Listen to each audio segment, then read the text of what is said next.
The following program contains mature situations and themes and is intended for an older youth audience.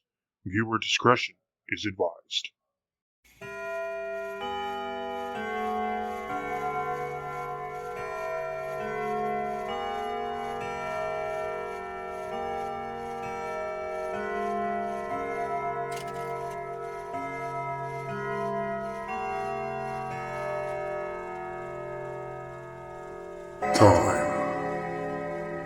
Time is a fickle thing. How much time do we have? I suppose we'll find out on tonight's Flavored Enemy Legacies. Rose for a funeral.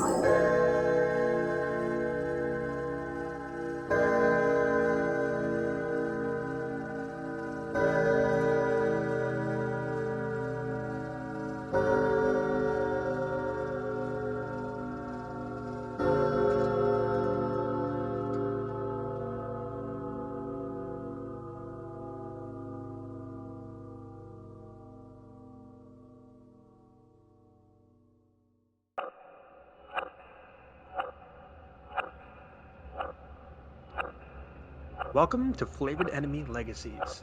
And this our special, Rose for a Funeral. We pick up our story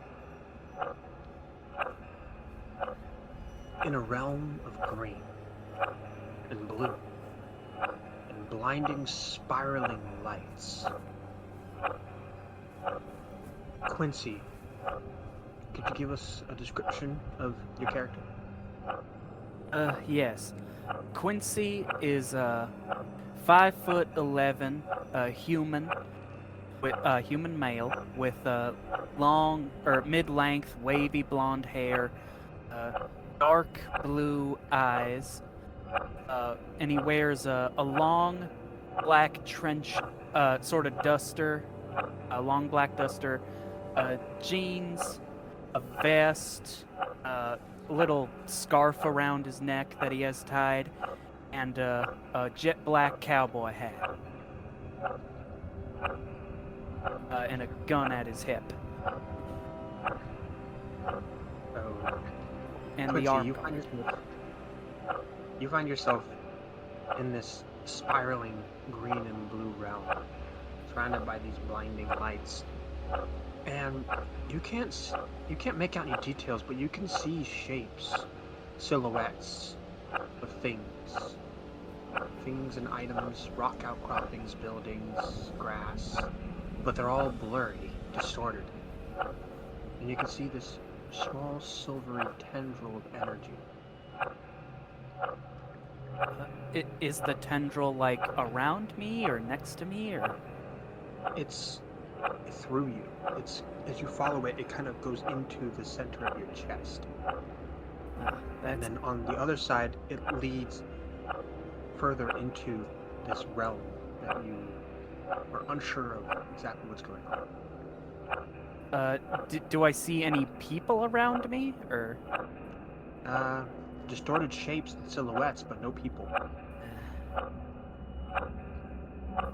Quincy will try to look around and get the lay of the land, and then, seeing no one in particular, he just puts his hands on either side of his mouth and begins to call out, hello? Hello? Anyone here? From behind you, you can hear, hello? Hello? Anyone here? He turns around. It's his own voice, right? Yes, that's correct. Ain't that cute. I guess Quincy will just begin walking. Can he move his body? You can, yeah. Can he walk from floor? Yeah, you can walk just fine. So weird. Well, I guess going somewhere, I guess if I just pick a direction, I'll end up somewhere. He's waiting around here. And he'll just walk forward, I guess. So you walk forward, and you can make out a sharper image, like a more distinct silhouette. And as you get closer, you see Mina. Mina, can you give us a description of your character? Yeah. Mina is about 5'6". She's barely. Oh, what's the word that I want not spelled? She's skinny enough. Uh, she carries around 2 hand crossbows, one on each hip, and she keeps them on with a brown leather over the shoulder harness. She keeps brown leather pants, pretty standard boots, and she doesn't seem to carry too much else aside from those. Fairly mobile, easygoing, shoulder length, blonde wavy hair, and lighter blue eyes. So, Mina, you see Quincy approaching, who you had met for a brief moment before, and then you ended up here shortly after meeting him. And you're not exactly sure where here is, but you do see him, first discernible thing you've seen since you got here. What do Quincy, y'all do? I yell out to him. Mina? Yeah, Quincy. Yeah, are you okay? Well, I'm as okay as I can be, given the fact that I don't know what's going on. Well, I guess that makes 2 of us. Quincy will look around and try to see if he can see Jonathan. So you don't see Jonathan. You don't see any other discernible colors or shapes. Just hodgepodge, blurry, almost like watercolors on canvas. But you do see this silvery green tendrils of energy coming from both of you guys' chests, now spiraling across each other and intertwining like a braid, leading in the same direction. I don't know if I should find that uncomfortable or not. Can Mina see these, or is it just Quincy? You can see them as well.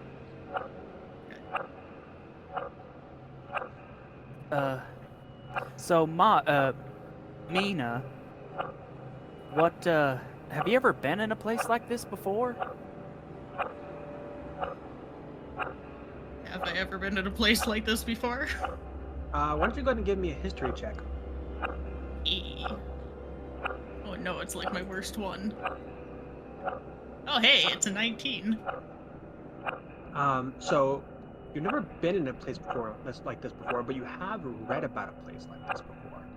A place with like distorted images and these green tendrils of energy, and everything was kind of shrouded in this light green light. And it was referred to as the timescape. You remember that from the reading, that it was a plane of existence that connected all of the timeline in one linear plane of existence, with a different exit point being geographically different in any given place in order for it to actually connect to the timeline in the geographical place. For example, within the timescape, you could enter at one point, exit at another in a different time. But as long as you came back to that same geographic point, you would always come out at the same time. But every geographic point is a different point in time, and insanely difficult to navigate if you're not a blue wizard. Great. Oh. Well, Quincy, seems to me that we get to experience the timescape together. Yeah. Quincy, he doesn't say it out loud yet, but he does think to himself how familiar it is to listen to his mom explain something to him, and how it kind of feels like home in a place that he hasn't been for a very long time. So yeah, I guess Mina just sees Quincy like pause wistfully for a second, and then he says, yeah, we should try to find Jonathan. I know walking through this place can be risky, but we don't want him walking off into some other place, right? For time, I guess. That is true. Alrighty then. Let's pick away. Let's start going. Yeah. Uh, I guess we pick a direction and start walking. Now, DM, the tendrils of light going through us.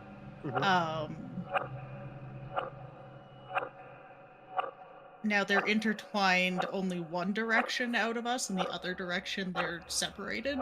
They are only coming out of one direction. They do not. Oh, they don't go They're on straight your back. through. No. Damn, I was hoping we could follow those.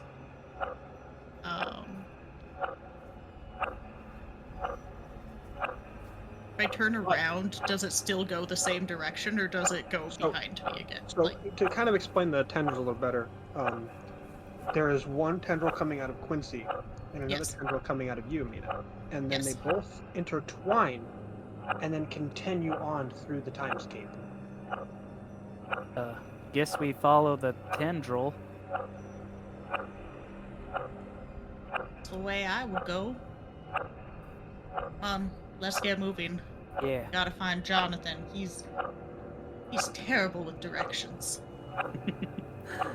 Yeah. I mean, I imagine he is.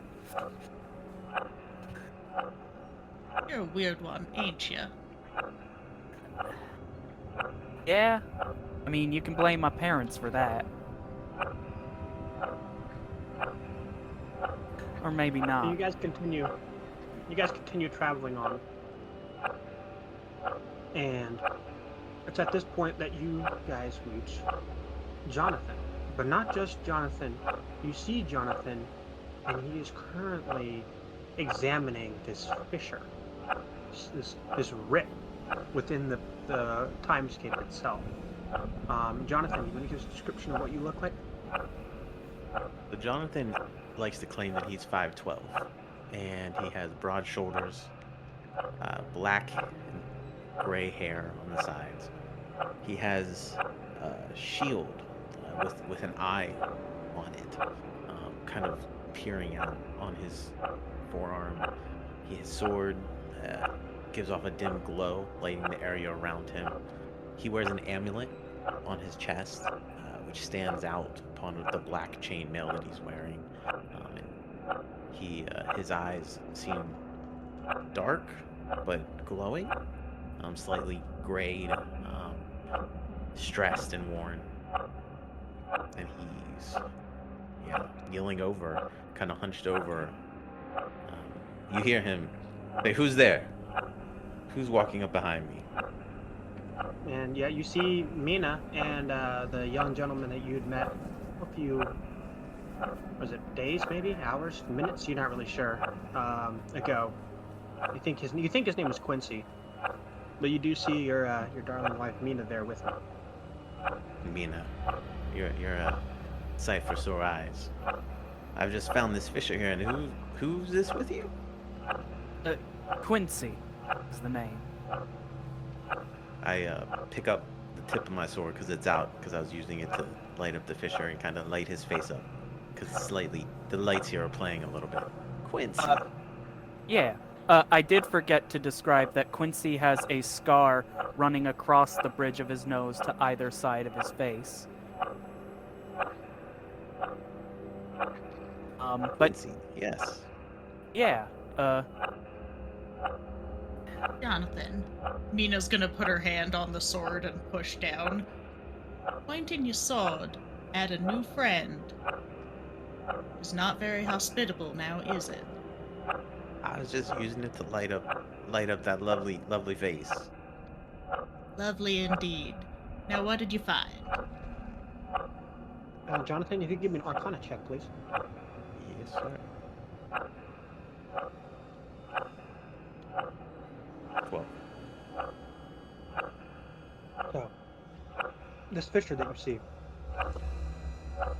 it looks to be what you can tell, almost like a bleeding point, like where two positions within the timescape are bleeding within to each other, and as such, things from both points within the timeline are colliding at the same time.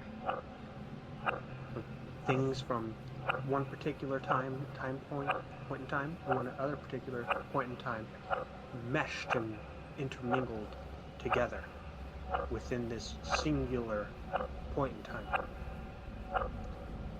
But you're not sure what did it, what's happening exactly, or anything to do about it.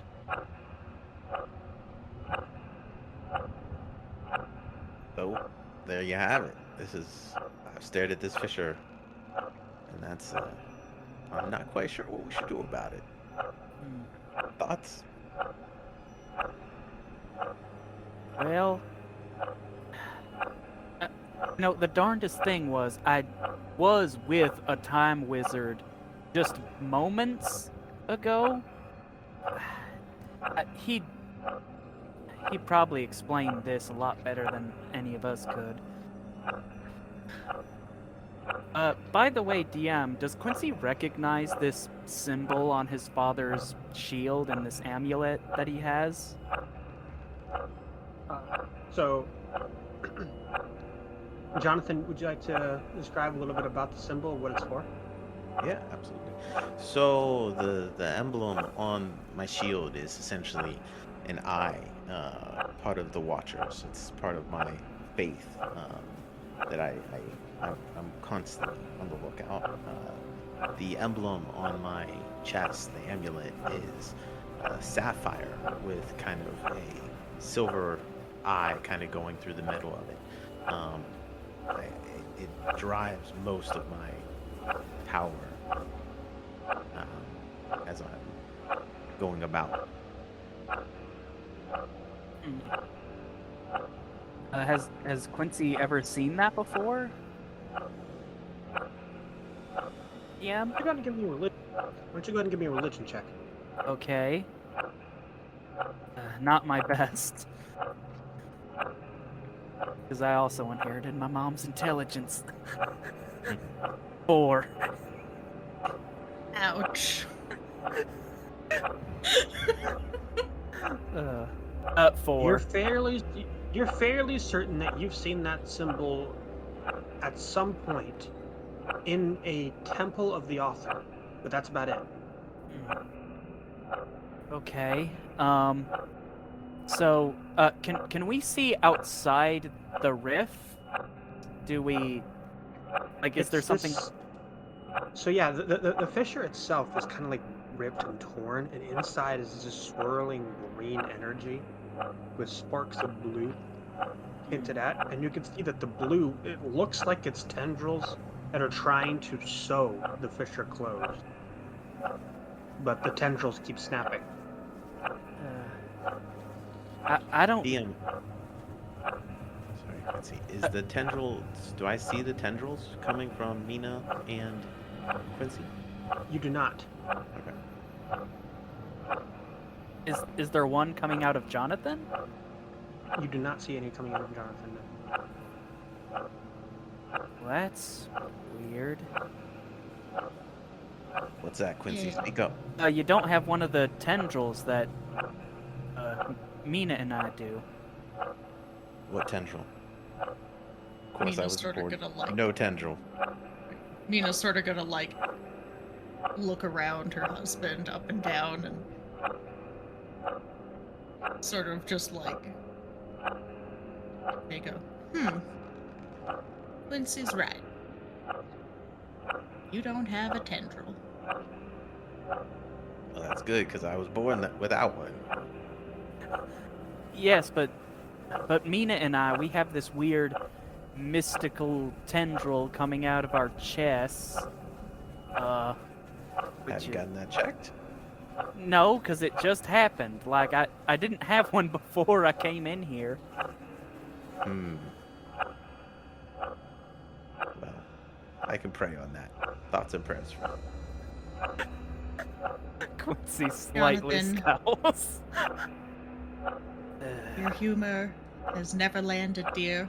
I don't know why you keep trying. Practice makes perfect, darling. So it's at this point that you see a feminine white hand shoot out of the hole, and like open hand, as in to grasp.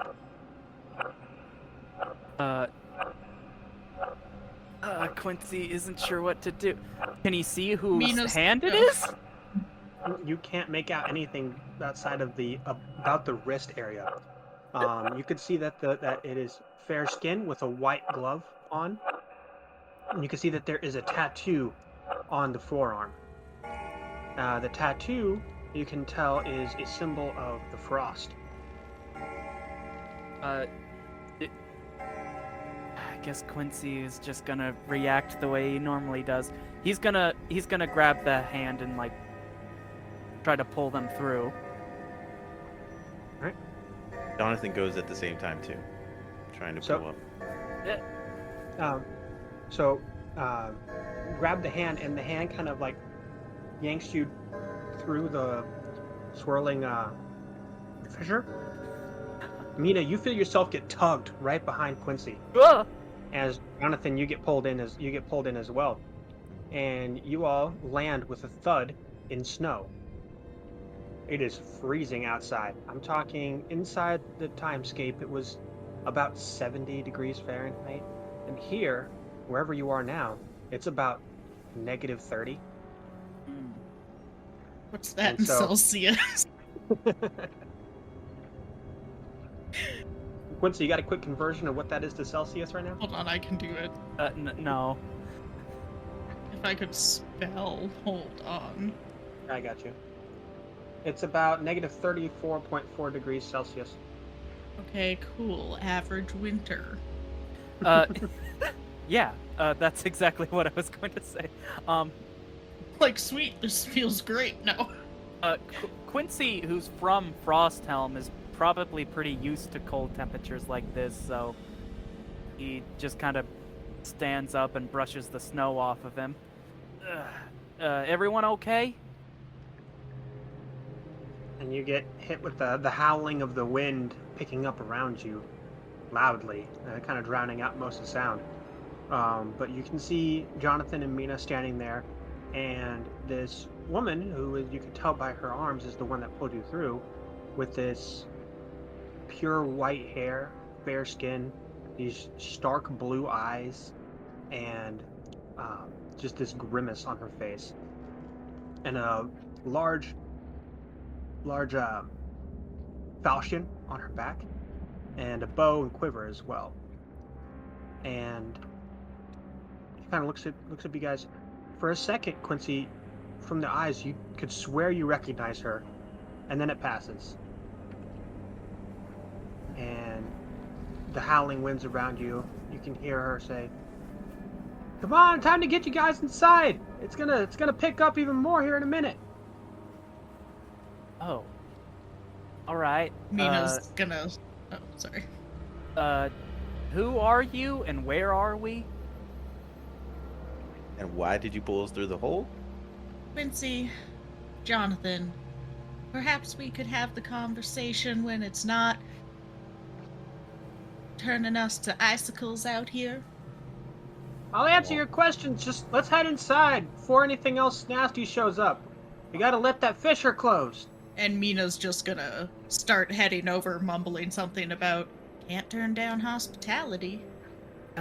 And You're right. I look at Quincy. you see Alestia, who this is, heading towards a small cabin you can see smoke coming out of the chimney, and heading inside.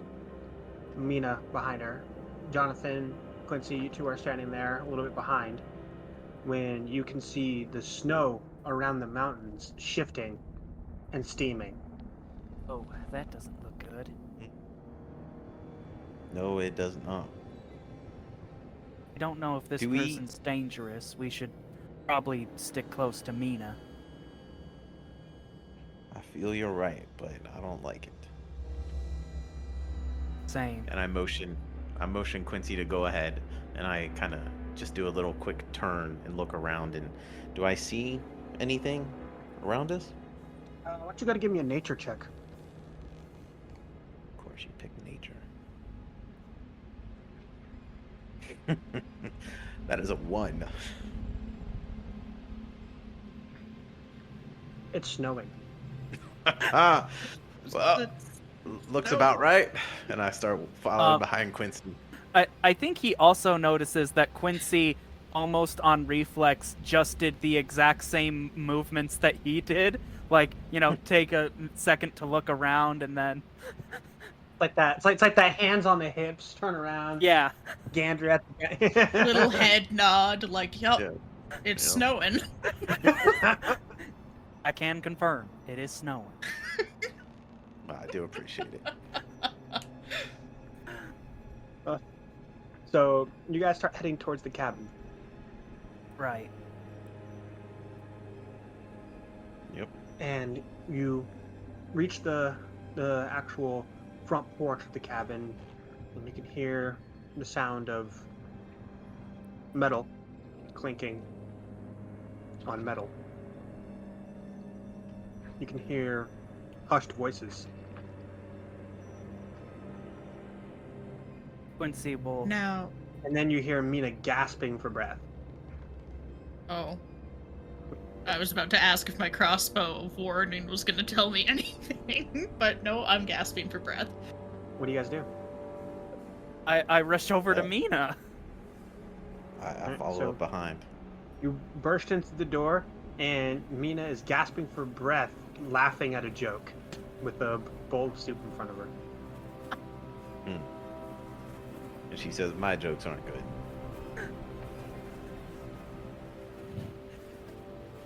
I walk over, The Look door at her. kind of closes behind you guys.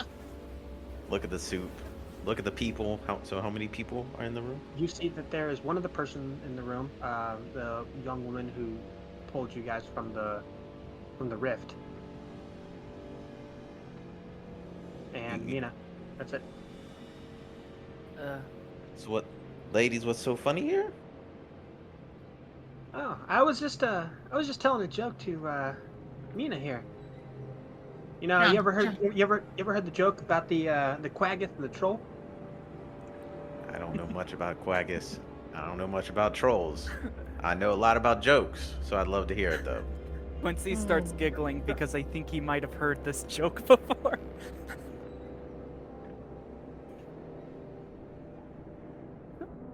Yeah. So here's the joke. I am looking.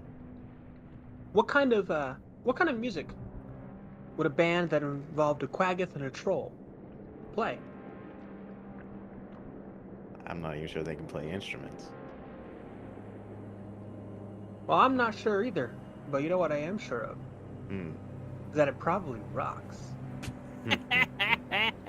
Jonathan lets out a Oh, small chuckle. it's a That's classic. not too bad. I'll add that one to my repertoire. Be the funniest Oh. joke you have, dear. Like I said, practice makes perfect. You see that she puts 2 bowls of soup in front of you guys. Says, my name's Alestia, by the way. Alestia Dendaria. And you two are? I look at Quincy. I look back at her. I'm Jonathan. It's nice and pleasure to meet you. Good to meet you too. Quincy, it's a pleasure as well. And Quincy will, hold a spoonful of the soup up to his nose, like he's, smelling the aromas, but he's actually trying to Mhm. smell if there's poison. Go ahead and give me a survival check. Okay. I'm much better at this. 14. Smells pretty good. He'll start taking small bites, but he won't chow down. DM, my crossbow.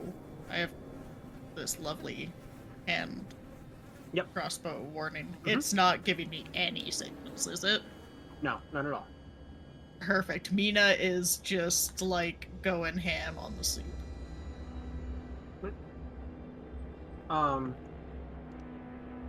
So. Hey, yeah, so why had you guys, lost in the timescape? Takes quite a bit to get lost in that place. Just stumble in and couldn't find your way out again? I mean, these two showed up at my campsite. I shook their hand, and this happened. What can I say? It was a hell of a night. Yeah. Spontaneous temporal displacement, huh? Yeah, that. Do I feel like I know you from somewhere. Do you know a family name by the name of Tomorrow? Yeah, you could say that.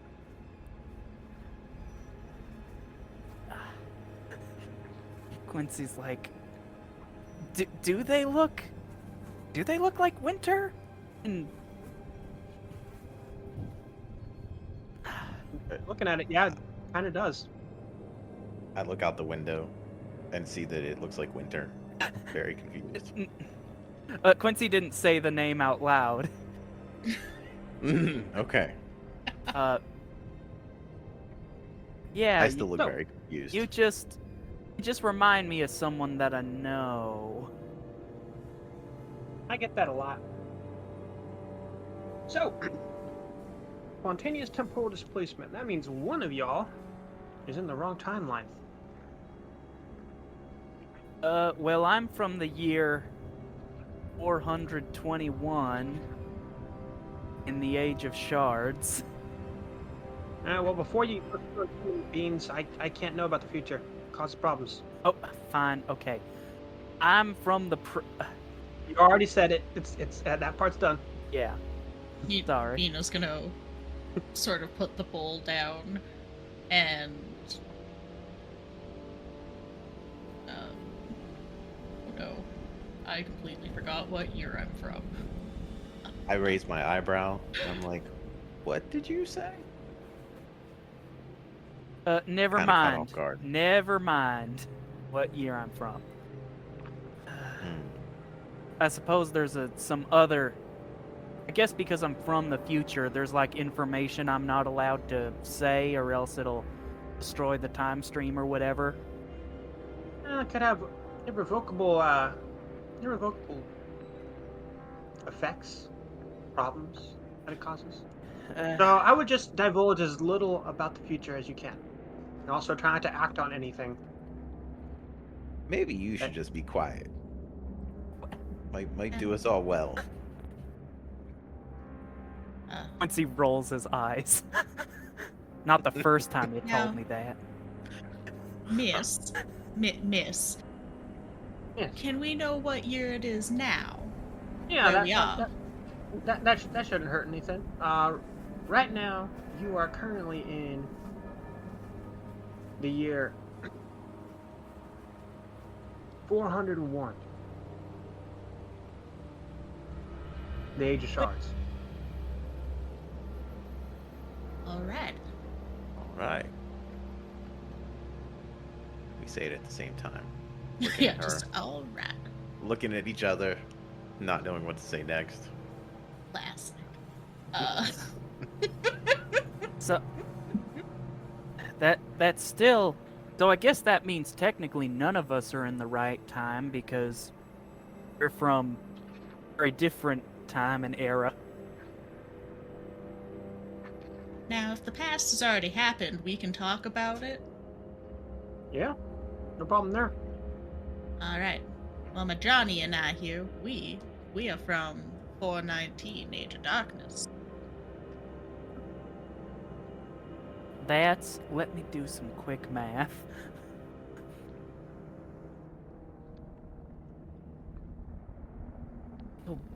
That would be 18. Oh boy. Wow, that's more than 5. That's more than 900 years ago. Eesh. Yep. Is that actually more than 900? Yes. Oh, okay, cool, fun.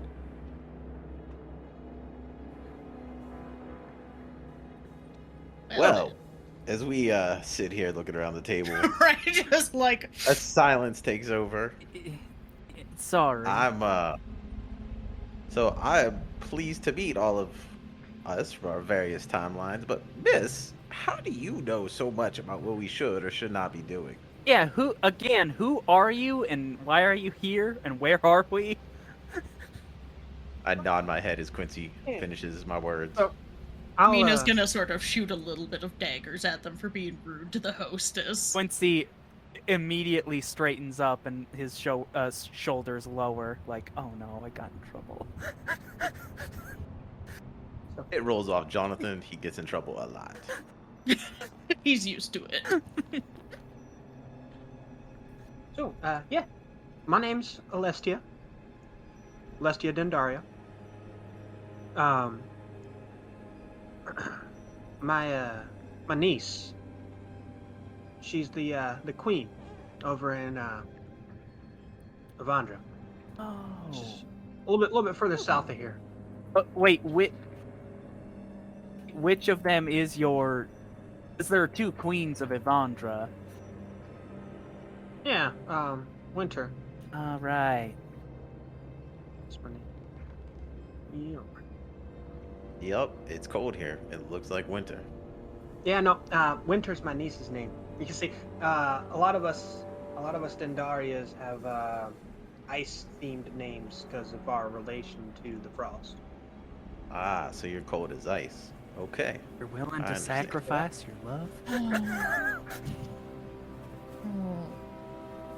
I'm sorry, y'all hearing some bars that I haven't heard? 'Cause I could definitely tell that was a song, but Mm, I don't think I've ever heard that one before. Must be a don't Frost think. Helm song. must be. Yeah, so, y'all are about north of Skaldaren right now. Oh.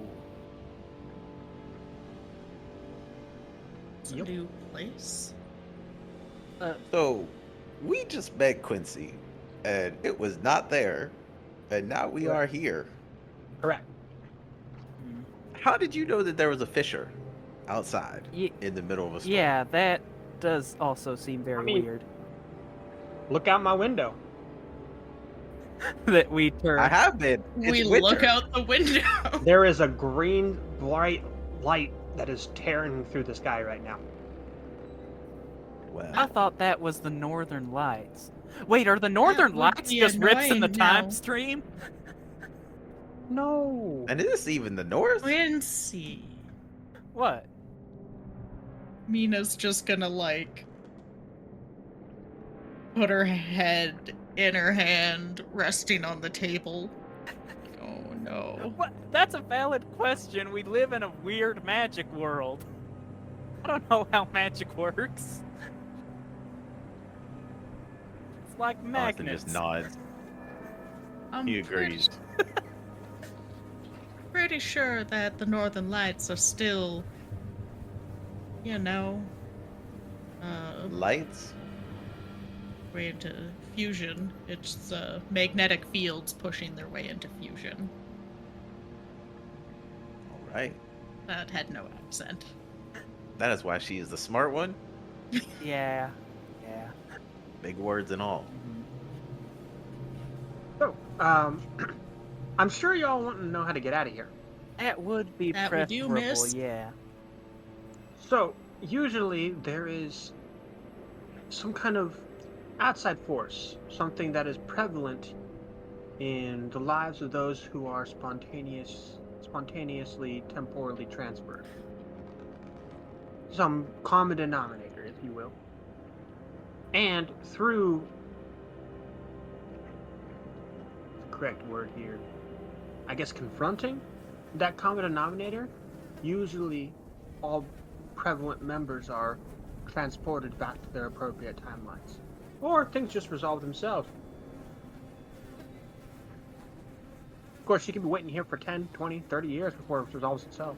Oh gosh, I can't be waiting around 10 or 20 years. Jolene would be the same age, and that'd be so uncomfortable.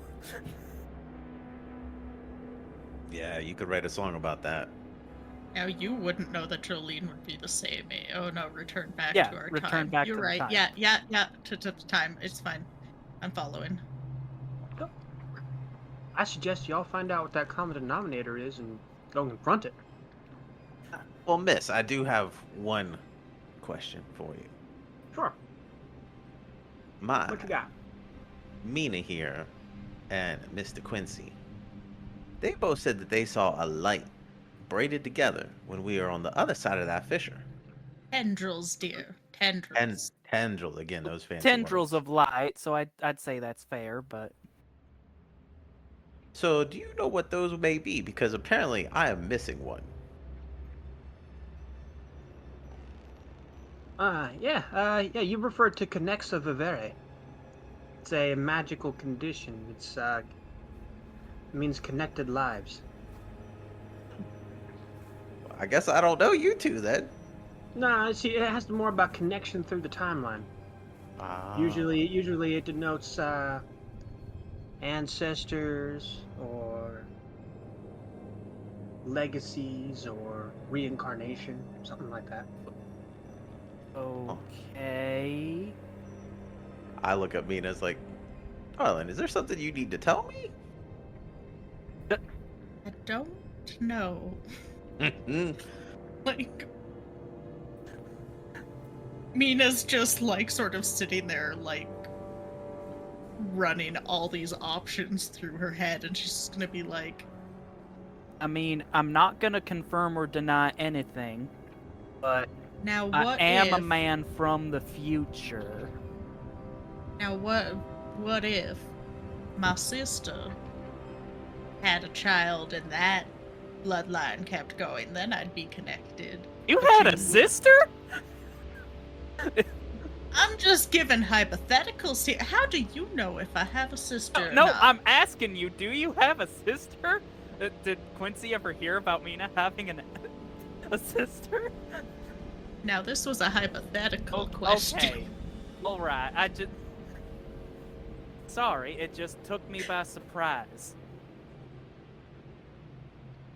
How'd it take you by surprise if you never met them before? Well, it took me by I never surprise. said I You know, never met just- them before. No, just Quincy. Yeah? It's obvious that you know my niece from the future. Yep. Okay, got that one. All right. Stop spilling beans. Well, I can't. How could I not? First thing first, the most important thing, y'all gotta find your common denominator. What connects y'all? I mean, a number Well, of things. Without revealing the future. but, It's Well, usually a John- person or a place.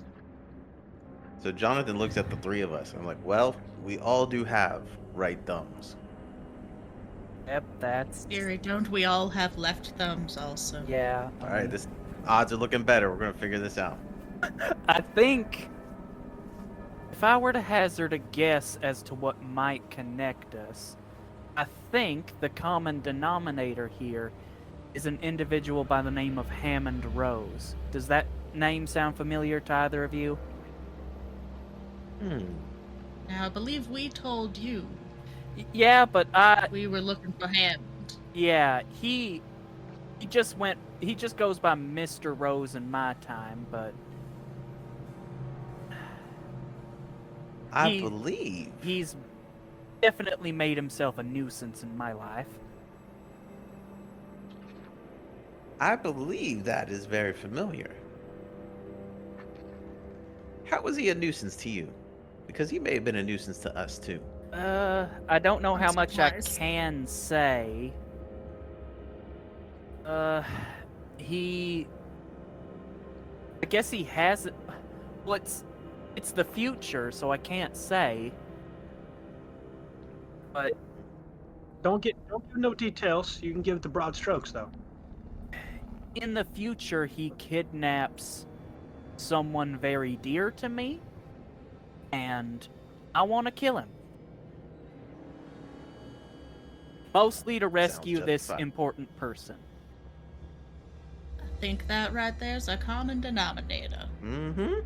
Not the rescue part. No, the killing. No, the killing.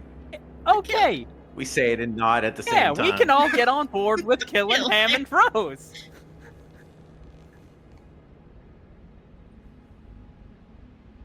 After that awkward chuckle, Now I look what? around. So, I guess that means we have to go find him. Well, that shouldn't be too hard. You know Hammond Rose, miss? Well, I happen to have a spell here. She flips through a book. That as long as you know the true name of somebody, I can teleport you to them, so long as they're on this plane of existence and within this timeline. That is mighty Yeah, convenient. that's an and awful incredibly kind. convenient spell.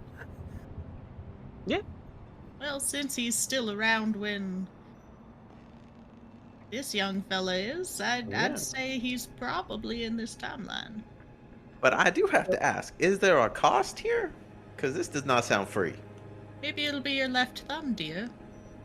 I'm kind of partial to it. Yeah, I need We've that been for... together. I'm left-handed, I need it for... Well, if I'm going to be honest, there is something that y'all could do for me in return.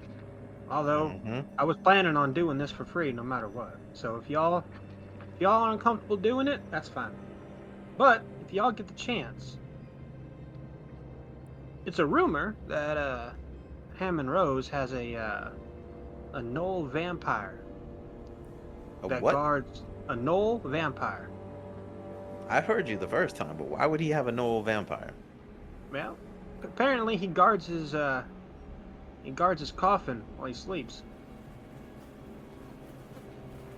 You, I grip my hilt on my sword, my handle a little bit tighter. You see a little bit of glowing coming from my amulet on my chest. It's like, well, that's enough said for me. You can bring me his body. I could be using it for a lot of different magical remedies and potions. Is that what you call it? All right. Well, I'm not gonna ask any more questions about what you're gonna do with a body. Yeah, wizards are Of so a gnoll weird. Vampire. They are indeed, Quincy. I like you, Quincy. You seem to think a lot like me. Yeah, Can I do an insight check to see if she's actually a wizard? You can certainly try. I mean, I don't know what I would be looking for, but Give me an Arcana check instead. oh, Wear Arcana. shoes. Okay, hold Wear on. shoes. Square shoes. Oh no, 5. Yeah, wizard. No pointy hat, but dang, wizard indeed. Right up there with. Yeah, I mean Snow. she's got a book of spells. Yep, You know, you see that she can cast magic. you pulled us That- out of the time rift. That seems like wizard. That's some wizardy magicy bullshit. DM, do I remember anything about this gnoll vampire from a future? Nope. Weird. Well, I feel I've heard enough. I am happy to retrieve a vampire of any sort. And I say we go find this Hammond. So I'm going to make sure that you all are 300 yards away from his location, so you're not just teleporting right onto him. Yeah, I suppose that would be a little awkward. Oh wait, But hold on. it There's something I could be a want to good do surprise. before we go. Oh, it's alright. I got to get these runes all set up anyway. So Okay. go ahead. Quincy will take out the knife that Ghost gave him, and take the Okay. 10 torches that he has, he's gonna carve the end of each torch into a stake. So, one Okay. end is a... So as you go ahead. Sorry. Yeah, so, like, there's one stake end and then there's a torch end. Okay. So as you're doing that, you go to get everything off your backpack, and from your back you hear, "I can help you. I can help you." Quincy takes a look at the sword and he's like, maybe you can. And he sharpens a stake on him.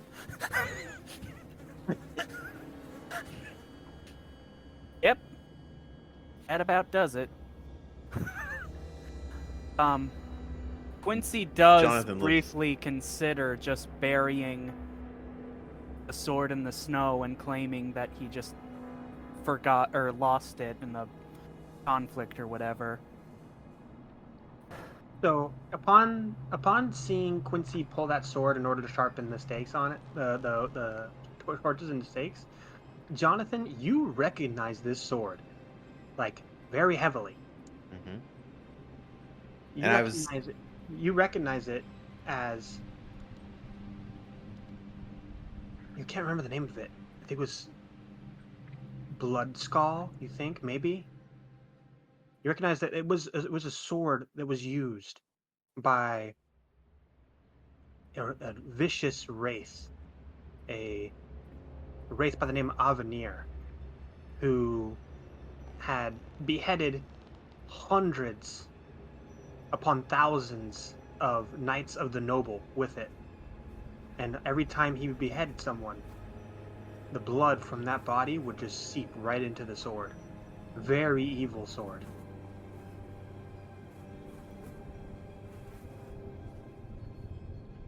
So I'm sitting at the table, and I look over as Quincy is having this engagement of some sort with wooden torches and points on them. And he's using this sword.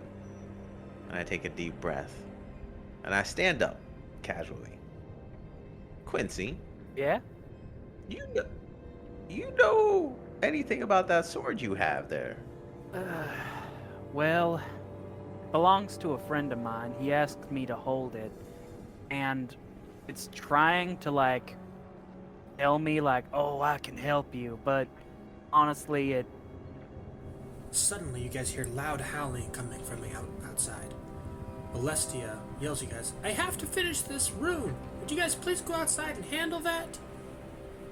You guys head towards the door, and then You all Now- politely burst through the door, Yes. and you guys get out there, and the howling winds are going. It is snowing like crazy, and you can see 3 fully morphed gray fur werewolves in the snow. And in front of them, you see a grisly-looking human with this gray mane of hair on top of his head and full gray beard, and these just dark, pitch black eyes. DM, sorry. Going back to the recording thing, it's okay that I cannot get back into the reconnection, right? You're okay? Yeah, that's fine. Okay. Okay, because I'm suffering the same problem. Likewise. Okay. Yeah, it's fine. We're all good. Good. Okay. Oh, all right. Sorry, Grizzly- you may grizzly growl person. something at us now. So, yeah, you better tell Leslie it's time to pay up. Red stew. I turn back red to Alestia. stew? I turn I heard- back to Alestia. What the? Are these just your landlords? I cannot break the spell. Take care of them. Oh gosh, I can't believe we're helping someone commit theft. So I kind of mimic the voice back. I don't understand you. What? You never dealt with the night wolves before? Mina's gonna yell back over. It sounded like you said red stew. I said red new. You better The pay rent up, is new? or the night wolves are gonna take care of you. And you see that he turns around and points to the back of his jacket with his two thumbs, and you can see that it says night wolves on the back and has a howling wolf's head on the back of his shirt. Do I remember anything about these people from history? Give me a history check. Oh gosh. 15. Yeah, you actually remember that these guys were started as a gang of werewolves that would go around and charge protection money to keep monsters away from people. When in reality, they would go out and they would actually agitate the monsters and bring them towards people. Hey, listen, we got no quarrel with you, so why don't you and your posse here just mosey along, and that'll be the end of it. How about that?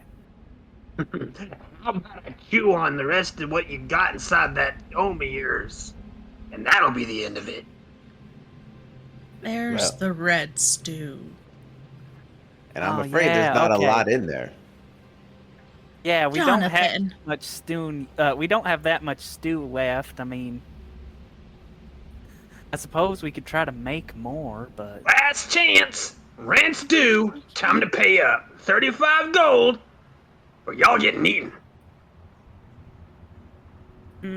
I look to 3? Jonathan and Mina. Like, what do you want to do?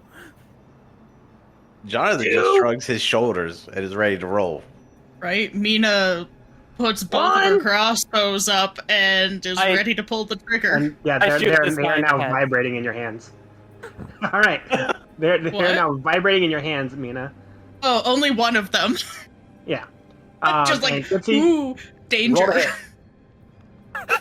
I can't believe how often this happens for Quincy.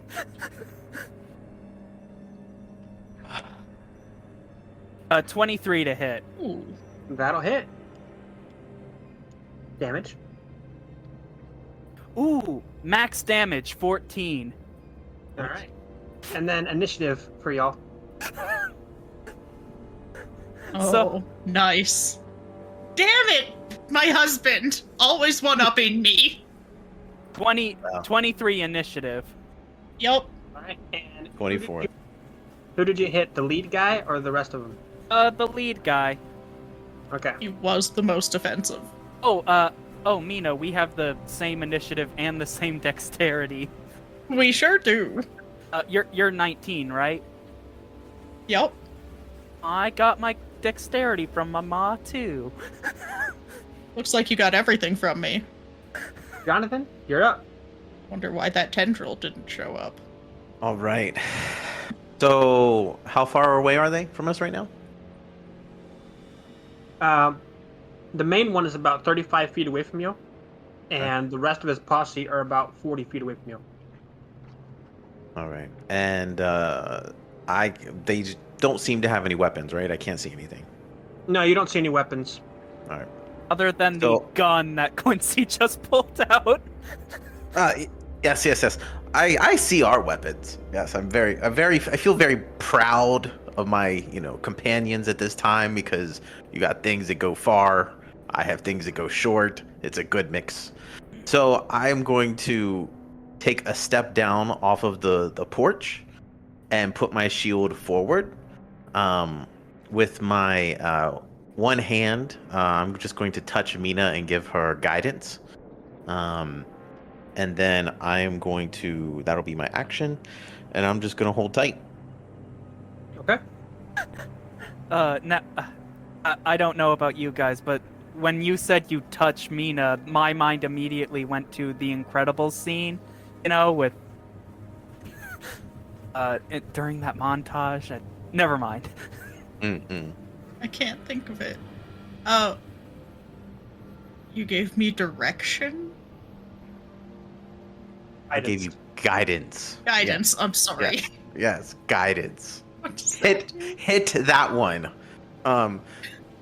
So what guidance does is I touch one willing creature. I hope you're willing, Mina. Usually, yeah. I mean, we are happily married. Oh, excellent. Happily. So once before the spell ends, you can roll a d4 and add the number rolled to one ability check of your choice, and then you can roll the die before or after making the ability check. Okay, cool. Gives you 1d4. Nice. Yep.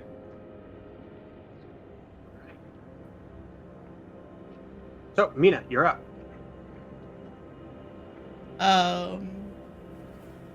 With that, Mina's going to. We're gonna make this really cool, hopefully, okay? Fingers crossed. She's going to sort of jump off the porch, Okay.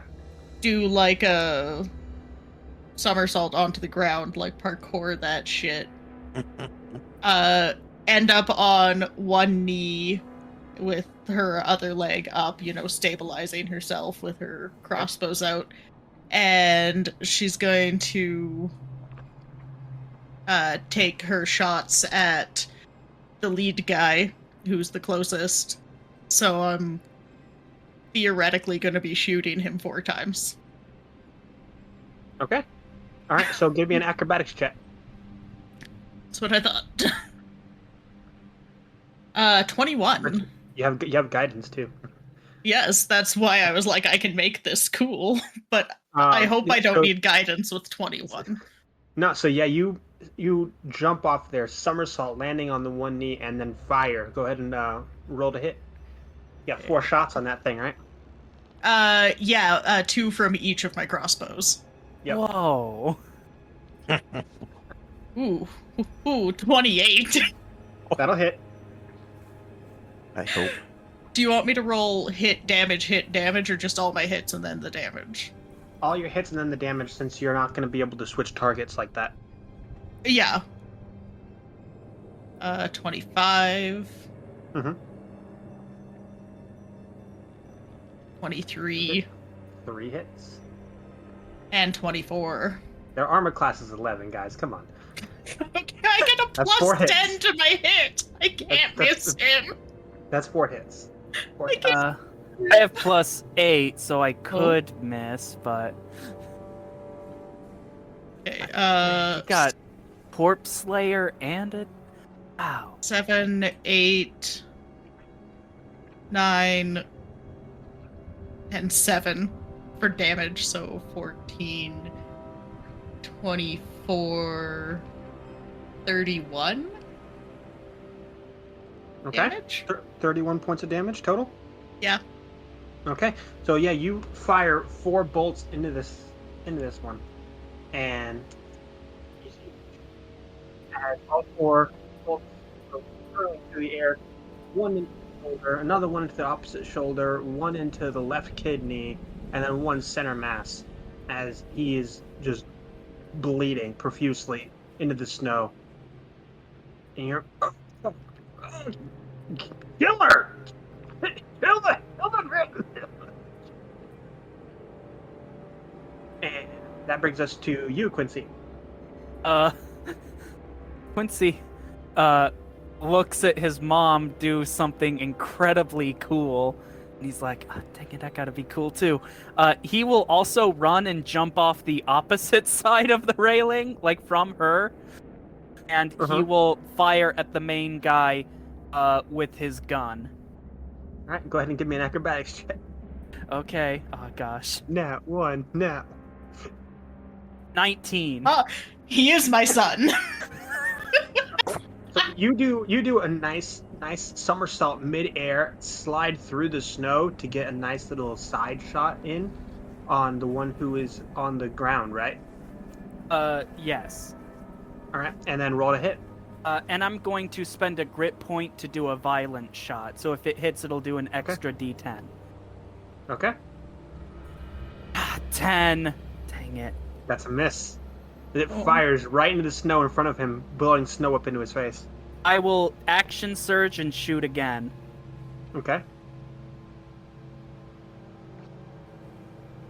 Okay, 17.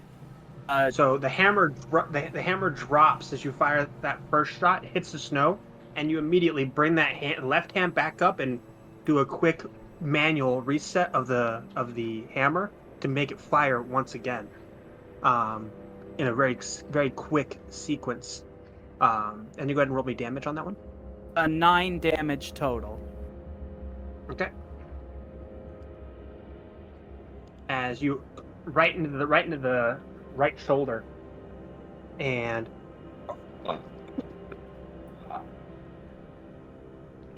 that'll bring us to his turn. So he gets up, and as he does, he starts sprinting towards Mina. How is he moving? Hmm? How is he moving? We just eviscerated him. He's not dead yet. Yet. Just you wait. And he starts moving really fast towards Mina. And as he does, nobody messes with Silverback Greg! And he jumps at you, tries to land a bite as he morphs midair. Silverback Greg. That's gonna be a 19 to hit on Mina. Damn it! That hits. Right. That's gonna be 7 damage. Okay. I guess. And you'll have to make a Constitution saving throw. Aw. If I recall correctly, I get bonuses to saving throws.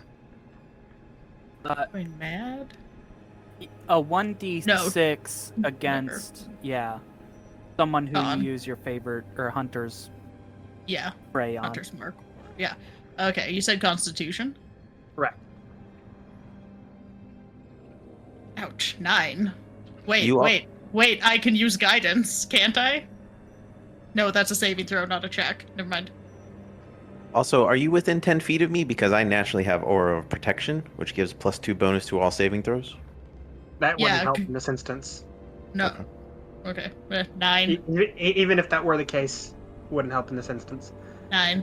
Yeah, so you fail your saving throw as you feel this sickly kind of energy pour over you. Fuck. And then that'll bring us to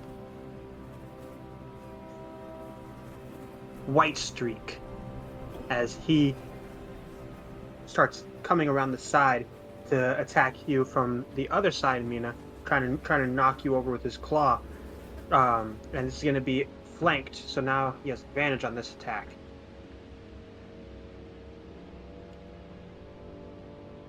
That'll be a 15 to hit. Nope. Right. And then next, that'll bring us to Blackstreak, who is one of his I'm other posse sensing members. a theme. Right? And he comes around the other side and he jumps at you to try to land a similar bite attack as to Mina on you. Oh,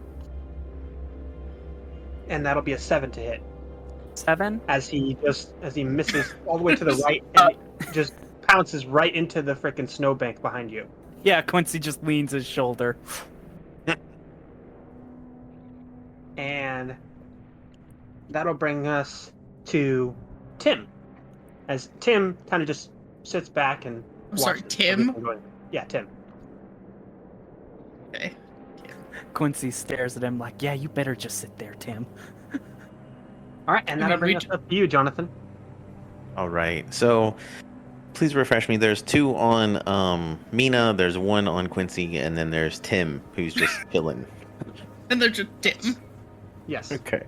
All right. And what is the distance from Mina and I? I think there's only Uh, like a few feet, isn't there? Yeah. You guys are about 5 feet from each other. Okay. Oh, I thought we So- spread out more. Nah. No, I stayed close, but I got close enough to use the 30 Right. feet, whatever. All right. So I will. So many good options. I'm going to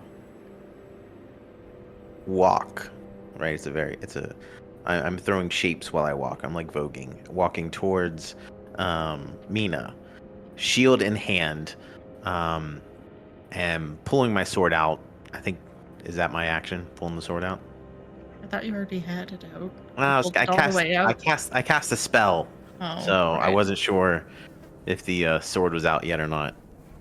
Yeah, no, yeah, the sword. I'm assuming you pulled the sword out when you Perfect. came out expecting a conflict. Yeah, Ginyu Force. Okay, so the sword is out, and I am going to attack. I think Gregor is on the other side. So I guess whoever is closest to me, I'm going to.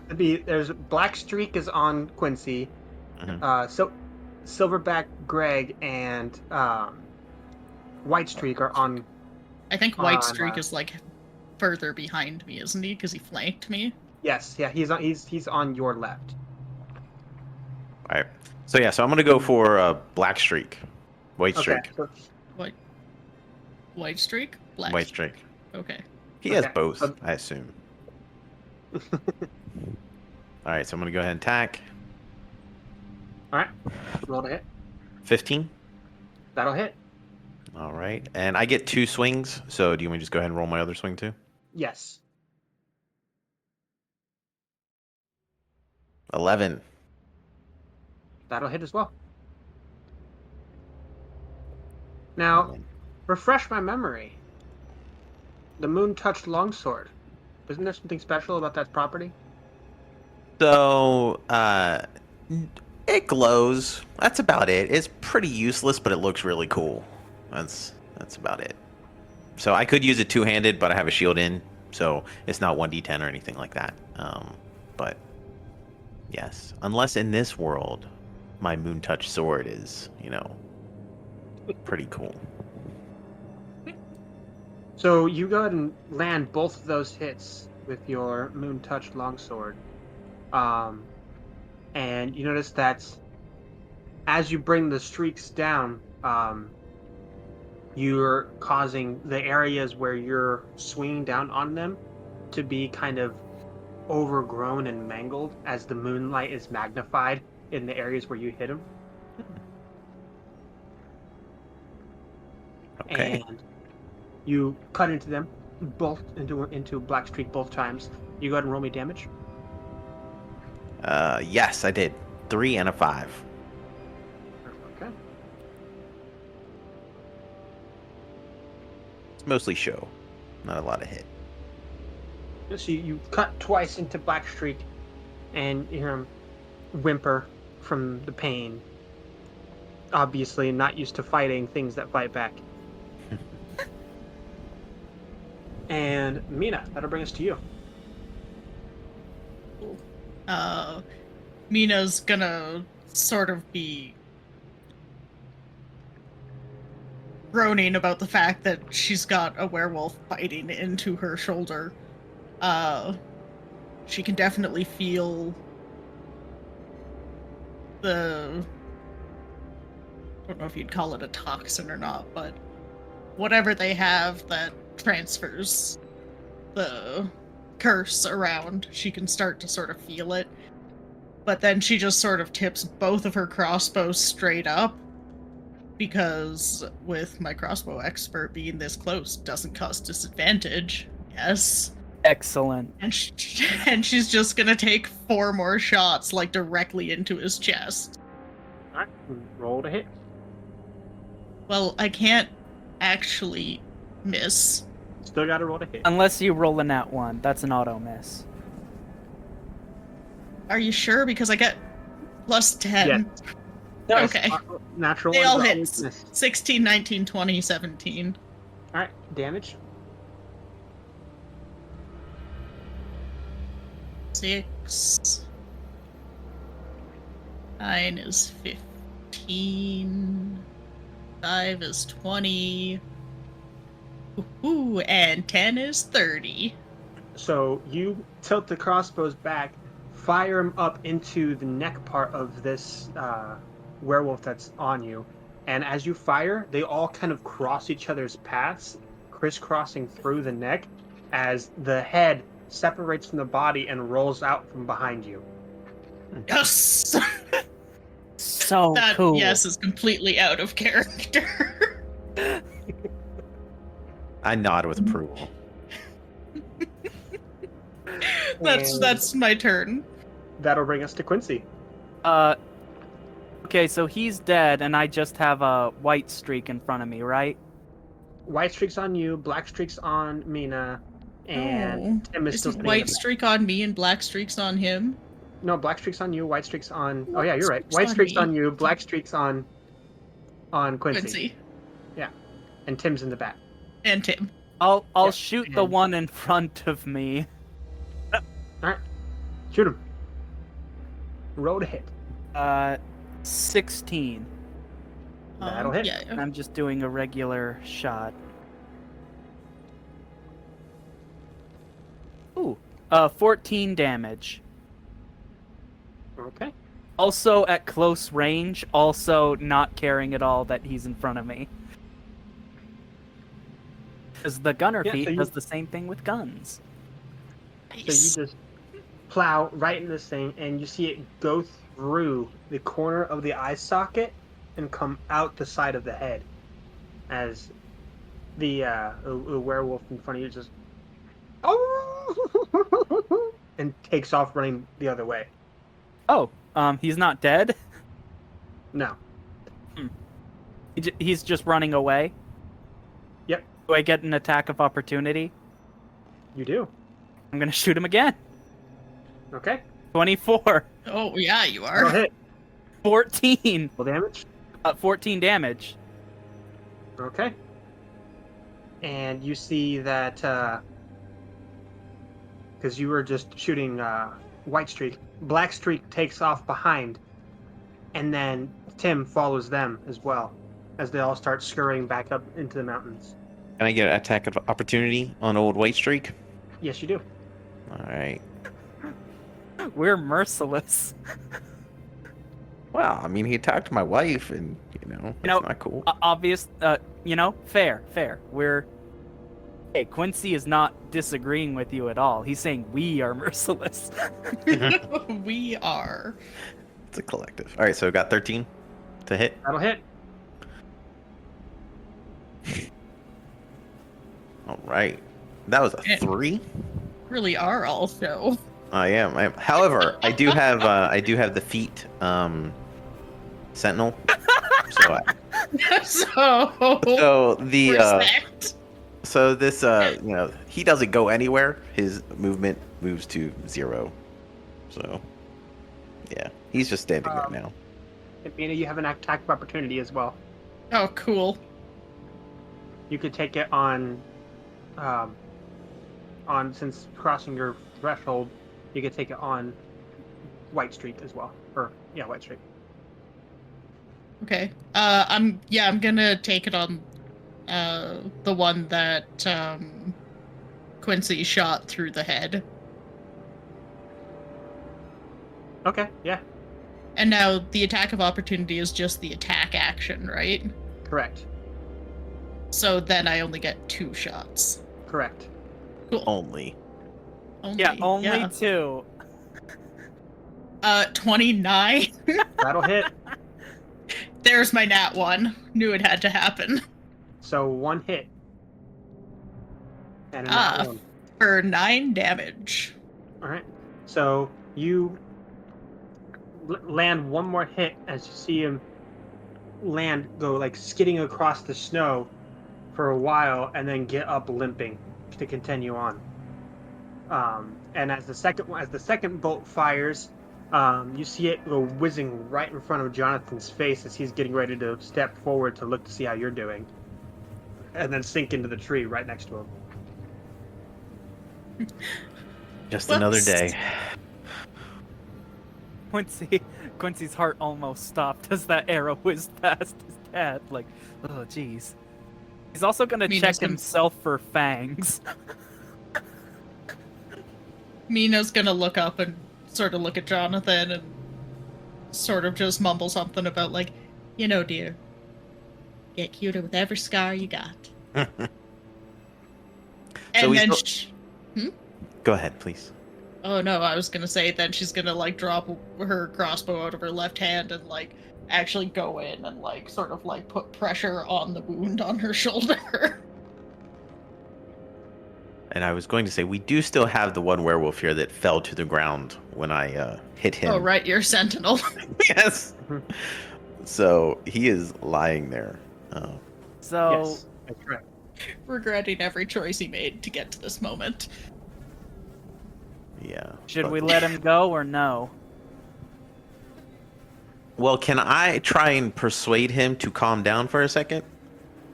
You As- want to go? You want to go over and talk to him? Yeah.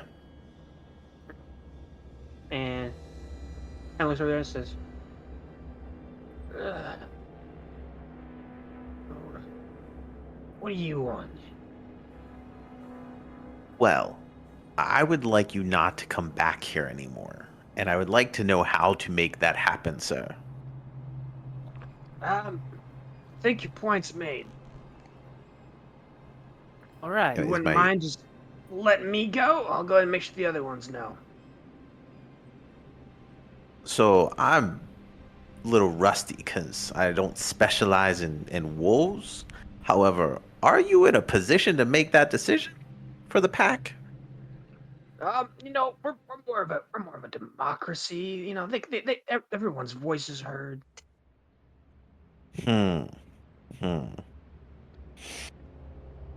Well, if you give me everything that you have on you, then I'll let you go. Yeah. Sure. And he hands you a small switchblade, and he hands you his jacket that says Night Wolves on the back. It has the Howling Wolf on it. And he hands you his coin purse, which has 4 copper and a stale piece of jerky in it. I want to check the leader's body. Does he have anything on him? Yeah, you can see that there is a pretty hefty-looking coin purse and a small leather drawstring sack as well, and then his jacket as well. I will take all 3 of those things. Okay. What's in the leather satchel? It seems to be some kind of herb. Can I tell what it is? Can you make a nature check? Oh gosh. I suck at nature. 3. You are not too sure. Hey, Mina, do you have any idea what this is?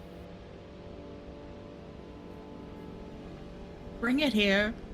I am. And that was, my accent is gone. Nature check. 11. So Mina, you're pretty sure that you remember something about this, an image of what this herb looks like, being referenced to a tradition that the Ganid have, known as Abhilaith, which has to do with the coming of age, and it's some kind of hallucinogenic. Okay. This werewolf just has a bunch of drugs. I guess I'll hold on to him. 'Cause he doesn't want to give his mother drugs. I mean, I'd Bold of you to assume she hasn't done them before. yeah, that's probably true, but he just doesn't want to think about that. She probably hasn't, really. Like, when she's not fighting, she's not that cool. Everyone, rune's done. You guys ready? Oh, I look down at this wolf and I pick him up and kind of kick him in the rear and was like, "Get out of here!" And then He kind of walk back. And Whimpers and howls and runs away. how much? I put the How many coins are in the purse that I got? It's got 400 gold pieces. Sweet. Holy shit. wow. Let's see. Split 400. Split 3 ways. Dang, that's. Mina's gonna shake her head and be like, I don't need that gold. Nope. I hold my hand. I'm like, you keep it. I mean, he came after you, so that's only right. Yeah. Can you cure that at all? You have some kind of divine magic. I don't know if. Yeah, let me take a look at it. I take the leather jacket and drape it over Mina, and I kind of chuck the little switchblade over to Quincy. Like, this looks like more your style than mine. And then Okay, I guess I got a switchblade now. So you Oh, flip it man. open and there's a comb in there. Yes. Night wolves. How? Anyway, so can I do a medicine check to check on them? Yeah, give me a medicine check. 25. Okay. So with the 25, you can see that the curse is starting to spread, and that you're going to need a remove curse spell or a greater restoration spell to fix where it's at right now. Or Can a lesser slow it down? theoretically, yeah. Paladins lay on hands can also cure poisons and diseases by spending 5 points of it. Would that work? It's a curse, not a poison or disease. Ah, dang. Yeah. DM, you're going to say something else, I believe? Yeah, so the other thing, given your line of work, you know a little bit about this. A mixture, an alchemical mixture that you're not sure about the formula for, but you know the ingredients. Using hemlock, wolfsbane, and the secretions from a turnip crab, all combined within Gross. a potion, would all be able to cure lycanthropy. Perhaps. All right. So I relay this information to both of you. It's like, so we need to probably figure something out, because you two are going to turn rather shaggy pretty quickly. Well, I and didn't it is get a pain bit taking at care of all. that hair.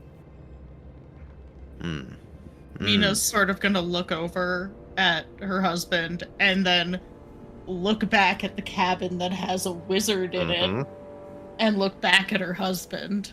Let's go ask our little friend in there. Let's ask her if she knows how to deal with this. I mean, if these are her landlords, hopefully she has some remedies to remedy the situation. Yeah. And so you guys head back inside. You see that the rune is drawn on the floor now, and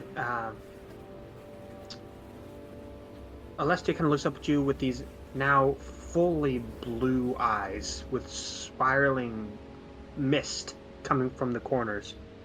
Says, well, you all ready? Mina's gonna drop her hand and show the giant bite on her shoulder. Ow, that looks painful. You have any remedies by chance? I know of a concoction that works on this. Yeah, I mean, I can remove that curse for you. Oh, that would be lovely. Well. Thank you. Yeah. I am already doing one freebie though for you guys. I automatically go to Freebie? Quincy Well, No, and take. freebie. I go to Quincy and take the switchblade comb and hand it to her. No, not the switchblade comb. I was thinking- It is for Mina. I was thinking mainly for the cost of the diamond that I have to use for this, 100 gold pieces. Because I have to use 100 gold piece value diamond and it's destroyed in the process. You know what? That's fair. I guess then each of us get 100 gold. However, No. Miss, I am curious. What is the value of a gnoll vampire body? Well, to the right person, invaluable. However, most people don't know how to use them, you see. I know, and most people don't have people that know how to get it. True. And most people can't cast a spell that transfers your essence across the entire continent. Well, now you're just showing off. Mina's gonna sort of lean in and be like, Now, miss, we did just completely remove your rent for essentially life. Yeah. And I appreciate you all for it. I really do. I just shake my head. Like, Pay welcome. the wizard then, Yeah, Jonathan. that's what I'm doing. And honestly, I would try to not be as stingy with money if I were you. I have 4 coppers, so I have no money to be stingy with. I'm being stingy with your money, sir. Well, I You gave. could say thank you. Quincy splits the money evenly, so everyone gets 100 gold. Mina just like looks at it. It's like, I thought I told you I didn't need this. Are you sure? Well, Mina, it's clear you do need it right now. Need the healing, not the gold. Okay, I guess Quincy will we're keep gonna- her 100.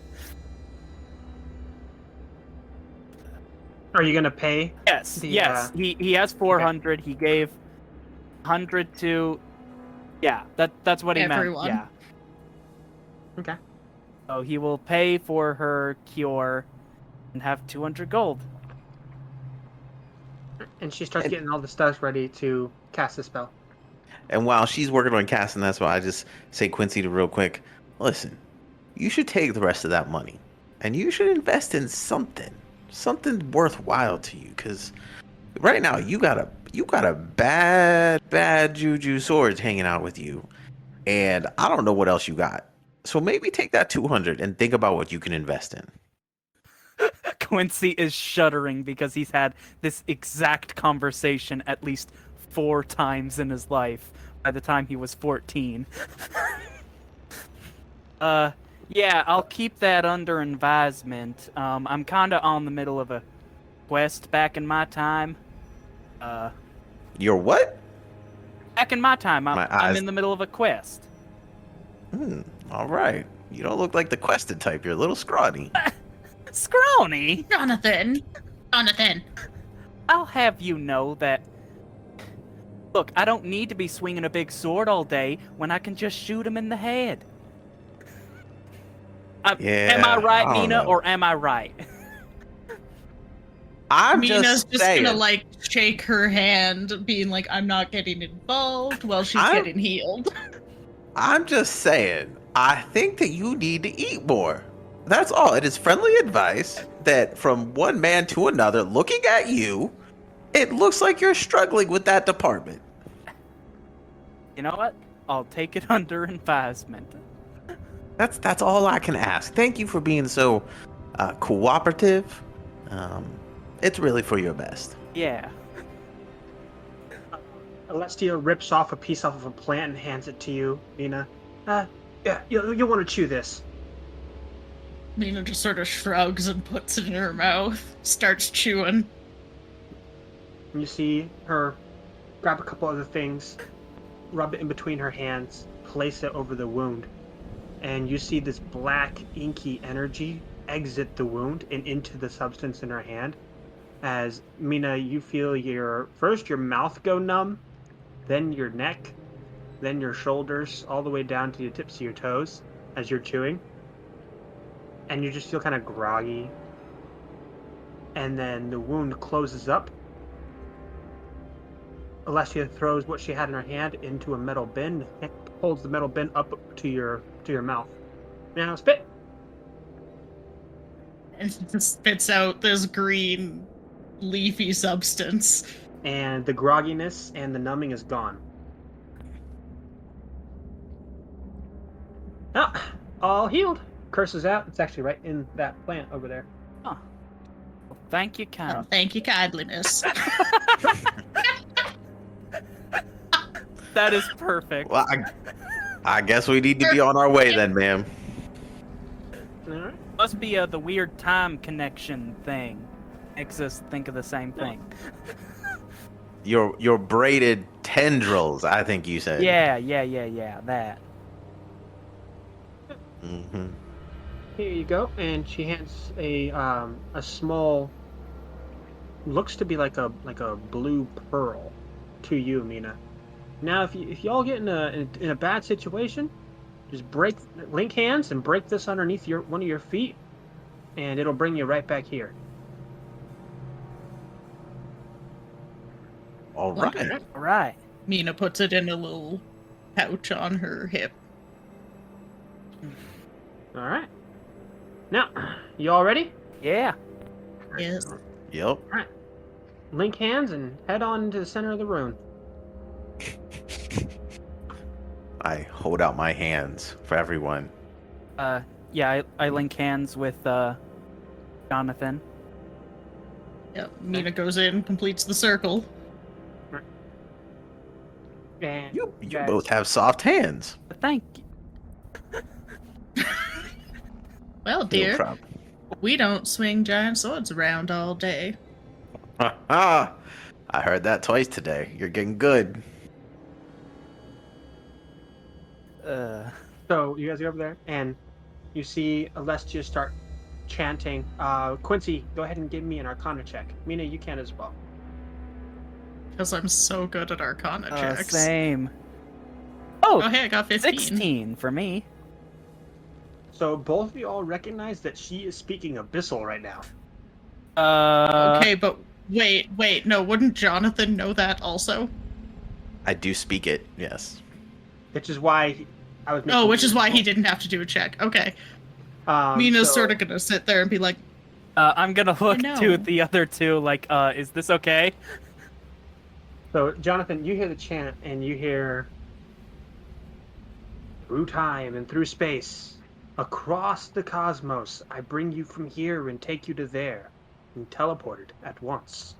And you feel the runic energy basically wrap itself all the way around you all, as this bluish and green flames lick up out of the rune, and then the light kind of fills your eyes, and you find yourselves outside a dark tower in the middle of a dark forest. The sound of water lapping up against rock, and the sound of fluttering wings and faint echoes of scurrying coming from around you. No crickets, no fish, no birds, no wind, just the water and the wings and the scurrying. A foul stench fills your nostrils as you stare at this tall, black tower. You're filled with a sense of foreboding as you stare at it. Two things. What do y'all do? One, I want to take the time to check the recording before we continue. All good here. Okay, that's good. Secondly, can I see the sky? You can. It is dark, gray, and stormy. Can he see any stars? You do not see any stars. Can I try to figure out where this might be based on like local flora and fauna? You're going to give me a nature check. Could I have some help with this? I kind of want to figure out where this place is. yeah, Mina. Oh. No, go ahead. Mina can give the help action while she sort of mumbles, I don't know about y'all, but I'm starting to think that lady wasn't a wizard. Yeah, same here. 17 for my nature check. Oh. Thank you, Mom. As you are looking around, you can see the edge of a swamp. A swamp that you're fairly certain you've read about before based off of the imagery of it. The Viridis Marshes, which one end of it is in Spokestad, and the other end is in the Dark Hills. Between Spokestad and the Dark Hills. Sorry, this is... It is dark. Yes, this is... I'm sorry, but this is like the most important information for Quincy is where this place is. Vardish. I think we're See, outside. We're near the Vardish marshes between Spokestad and the Dark Hills. you see this dark tower silhouetted against the sky, and it's just, you feel everything around you is wrong. Like all light has been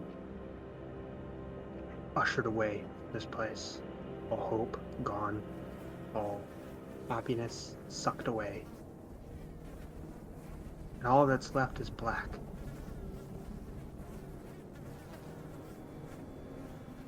Well, I pull out my moon glow sword to give us a little bit of mood lighting. I feel like that might be giving away our position, but I do appreciate the gesture and the light, as it is very dark. Oh, well, if I remember Hammond well, he probably already knows we're here. Yeah, probably. Mina just kind of nods. I suppose that's fair. Let's get going. Going? We're going into the tower? All right. Are we not? What do you... I mean, maybe it's kind of nice here. I don't know. Do you have a time to go back to? Who knows? I don't know. Mina and I maybe want to settle down over near this tree in a little swamp.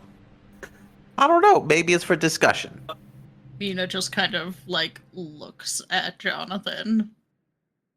Did something happen to you? Yes, darling. I have been hit on the head a lot, and so that is what I stick to. Let's go. Let's go towards the tower. Yeah. Mina follows. So, you guys head towards the tower. You get close. Can I do a quick look around? Same. I have my eyes Yeah. open. Go ahead and give me a perception. I'm walking with my eyes closed. Mom, stop that. Mina, stop that. That's a bad habit.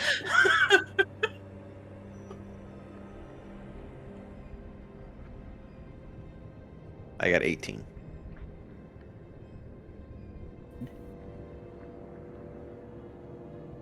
Technically, I can roll with advantage, but I don't think I need to. Go ahead. You might get a nat 20. Wasn't feeling it. Yeah, I got a 12. So 18. You don't notice anything. Just, it's too dark, too foreboding, too prevalent within your mind that everything around you is unnatural. Like you are just not supposed to be here. As you get closer and closer to the tower, reaching the front, you're staring at this door. This door has no knobs. Instead, it has a hole near the side of the door, about maybe a foot across and a foot tall. Perfect circle, hole into the tower. The door is obvious, but you can't see any hinges, as if the hinges are hidden on the inside. There's no doorknob, there's no knocker for the door, no viewport, nothing. The door itself made out of blackened iron. What do you do? I look in the hole. You can see what looks to be a metal bar with about 3 inches of space behind it that is affixed to a pole behind it and is not tethered to the wall at all. Hold on. Quincy will take out the Kapesh, because it's like a hooked sword, and he'll try to pull that lever with it. Okay. Okay.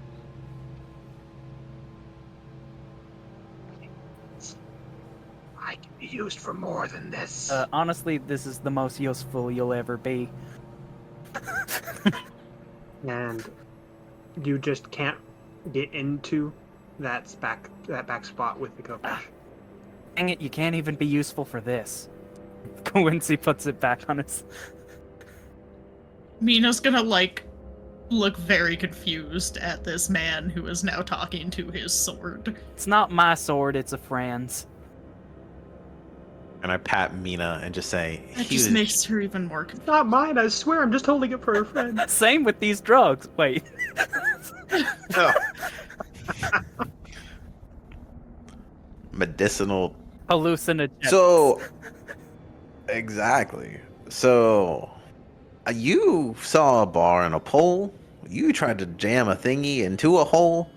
Maybe we should just knock. You know what? Fine.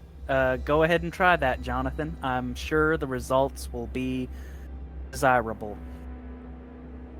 Well, it'll get us somewhere.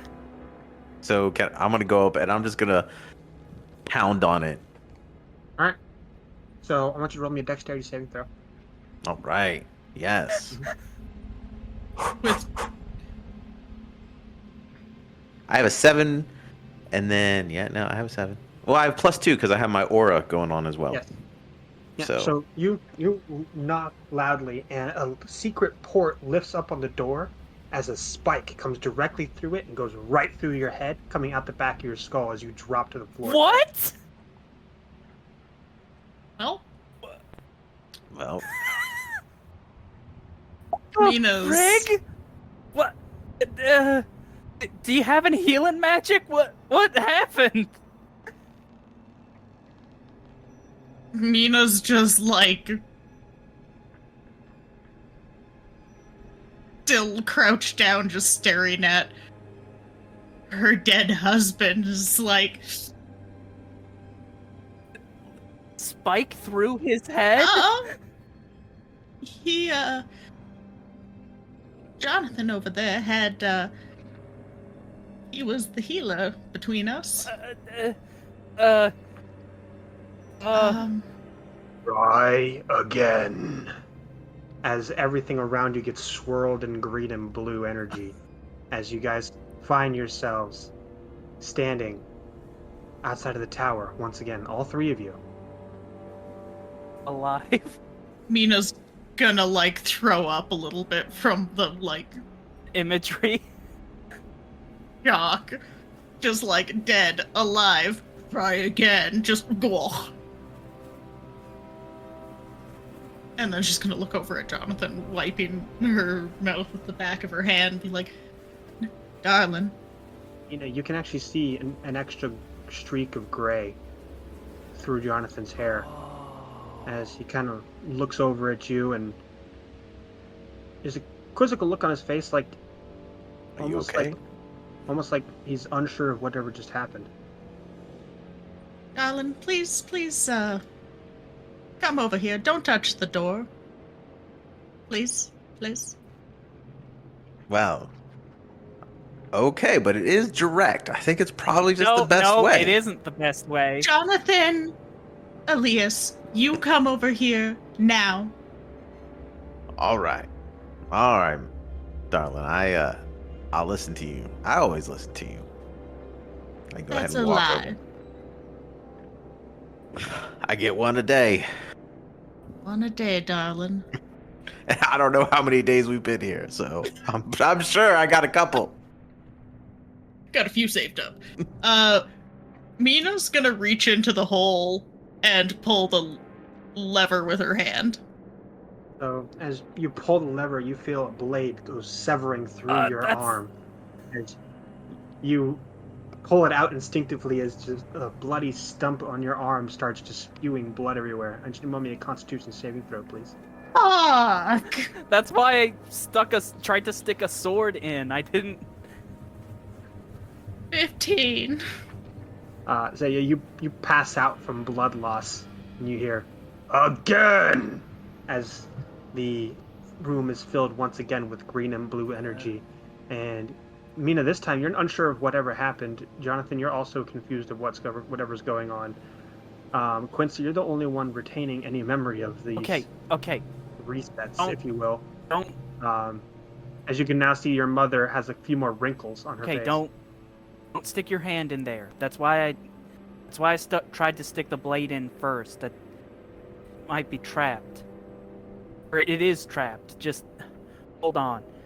Can Quincy try to remember anything from the journal about how to enter this place?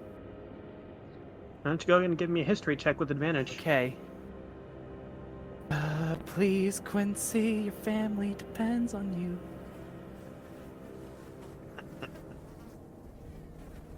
It's slow. D&D Beyond is slowing down a lot, and it's not great. Thinking.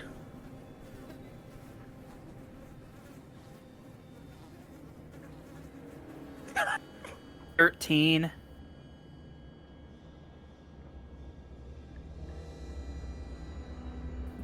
Yeah, so you remember that your dad had a little side note written in there that said that apparently Mr. Rose's towers only open from 3 to 7. What time is it now? Didn't happen. You notice that the 3 was underlined and so was the 7. And you notice that your dad, based off of the phrasing, was meant this as a joke, but that it was important. Okay. 3 to... I know from the future, don't ask me how, that this place can only be opened from 3 to 7. But it's some kind of, like, joke or clue. A dumb joke, if you ask me. Don't be so judgmental. Mina's gonna look at Jonathan and be like, John, you're the master of bad jokes. What does it mean? Well, I would imagine that it probably has something to do with 3 o'clock to 7 o'clock. Maybe they have tours, maybe, they have guest hours. But I would assume that if we look at a dial, perhaps, Are there maybe any markings on the can move. door or around it? You can see that the hole has notch marks, 12 of them, around the actual hole. Okay. So it's openable. And that the way that the way that the bar is sitting inside the hole is on the 12 o'clock position. Okay. Yeah. So maybe if I stick No. my hand in and turn it. Hold on. Let's. Do either of you have a pole or something? I got a straight long sword. I got a sickle. No, actually, I could use a crowbar on this. I have a crowbar on my all right. bag, I Let's believe. use the crowbar to turn the thing between 3 and 7. So I pull it out, take it out. It's kind of light, it's not as hefty as what I'm used to, and I kind of put it in there and pry the bar to the So you right. notice it clicks to the 1 o'clock, then the 2 o'clock, then the 3 o'clock, and you hear one of the bars inside, behind the door, lift up. Ooh, we're cooking with gas now, boys and girls. So I try and click again. You click it, and you hear a loud shing, and it falls onto the crowbar as you hear metal on metal. Ting. All right, that did not work. But What do wait, y'all there's think? a second bar behind the first, right? So maybe we turn the first one. No, isn't it just one bar held on by another bar or something? And so it's like a handle. In the Yeah. back. And then the handle reaches into a center pole going further back into the hole. Are there any other holes around? Nope. Now maybe, just maybe, we need to go 3, 2, 7. Oh, dang nabbit. That's good. Let's try that. All right. So, currently, the crowbar is held down by a sharp object. Pretty sure it cut through it, or it's holding No, it down. it's just holding it down. Okay. So, we gotta reset it. I'm assuming. I'm gonna try and pull the crowbar back out. So you hear the scraping of metal on metal as you pull it out, and you hear the rest of the blade fall, and then you hear it get pulled back up on a chain system. All right. Does All that right. reset the handle also? Yes, you see the handle is reset Okay. back in the 12 o'clock position. All right. So I go ahead and repeat what I did before, moving it to the 3 o'clock position. Okay. And you hear it click and then raise the bar on behind the door. And then we are going to move it, Two. back to 2. Okay. It goes click. All right. And then to 7. Going clockwise. And you hear click, click, click, click, click, click.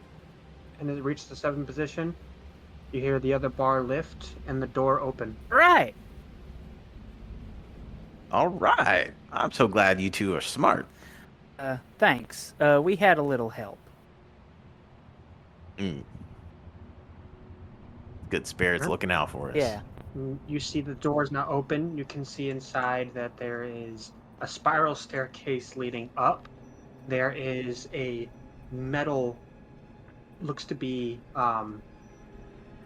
handholds on the left or right hand side, and inside, and a small silver mirror in the center of this room.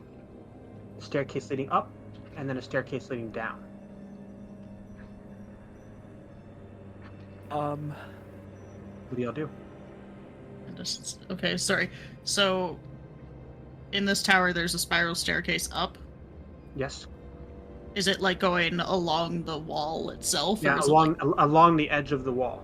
okay, and then there's one going down. Same sort Yes. of idea. Exactly. And then So we're on on this one floor, platform.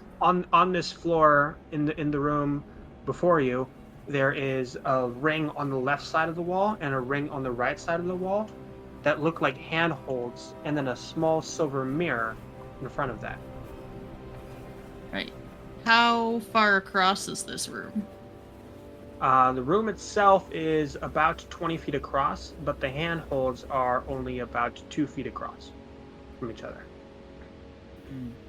Okay. I want to inspect this mirror. All right. So you head inside, and we need you to roll me a dexterity saving Dang throw. nabbit.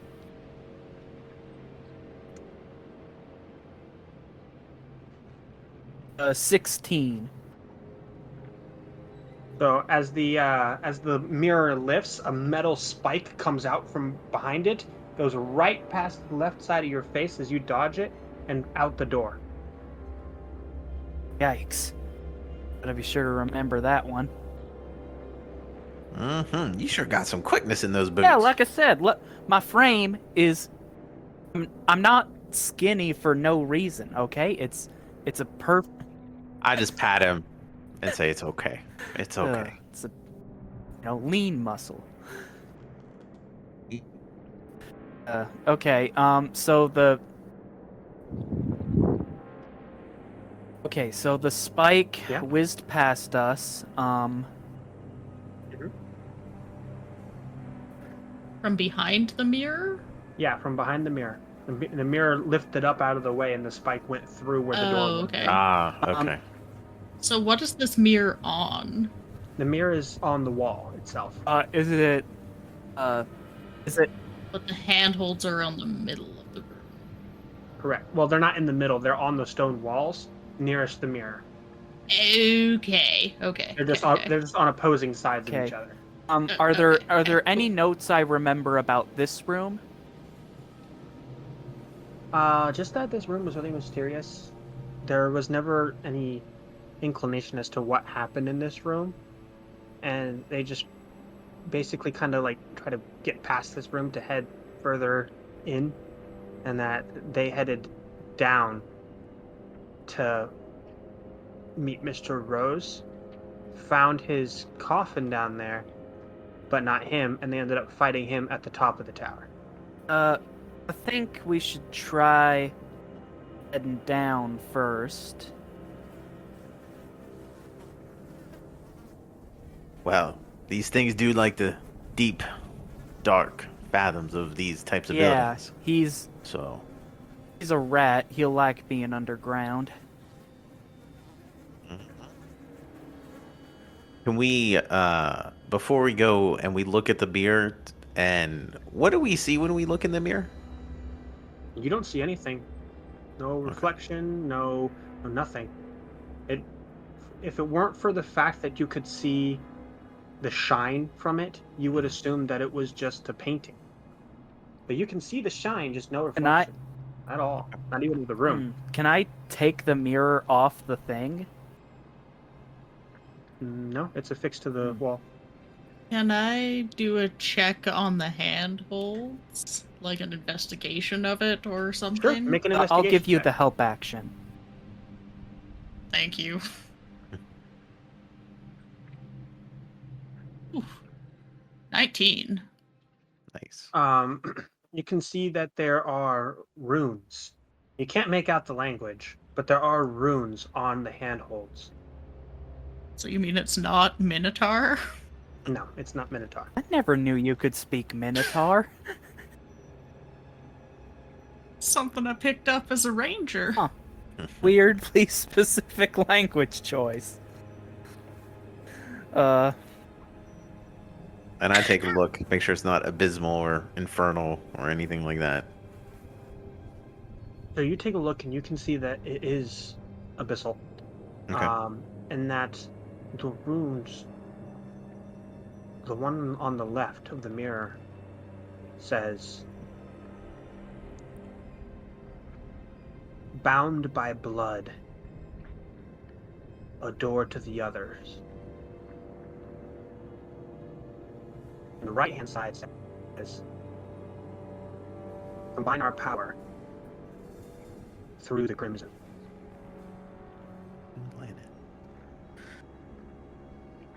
Okay, so I relay that to you, to the others. Okay. What do y'all think that means? Can I make some kind of like history check to try to figure that out, or? Yeah, sure. Make a history check. Go ahead. Okay. 5.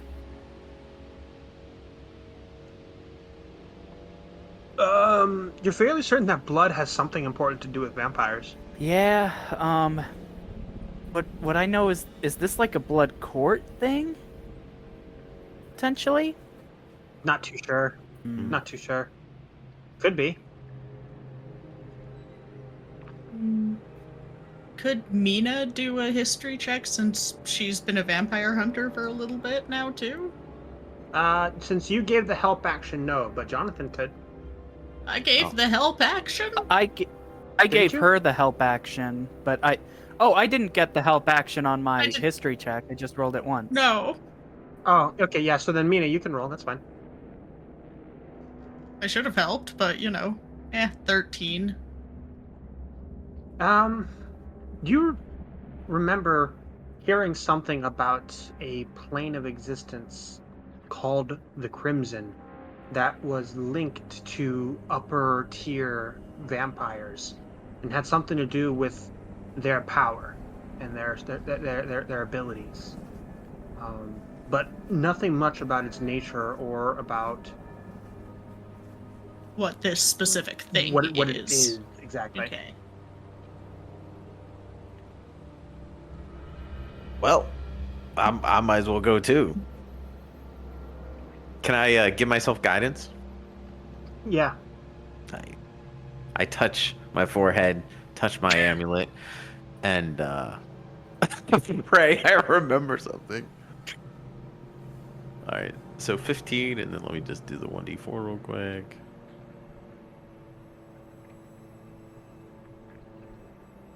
So 19. So yeah, you remember everything that Mina did, but also this little other bit of information. The Crimson was created by Empress Eleonora Villarreal III, the most powerful of Vitore's vampires, and incredibly bloodthirsty. And that the Crimson somehow gave her many more abilities than even upper echelon vampires have.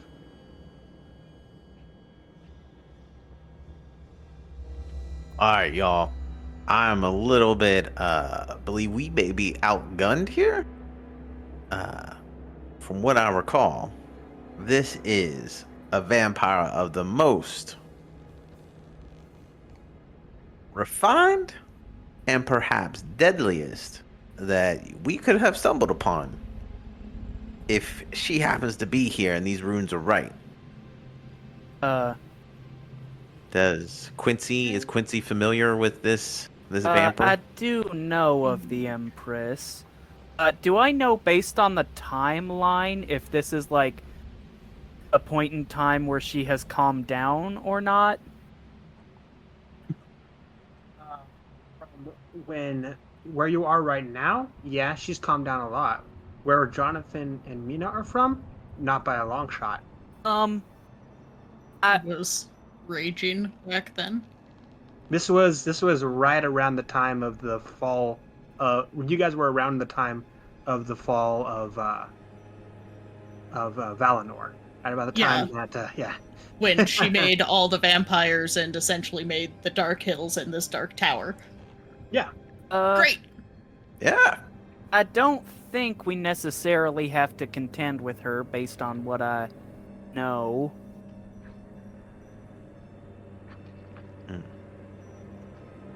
If this is the she who I think she is, I think we should avoid her. Yeah. I mean,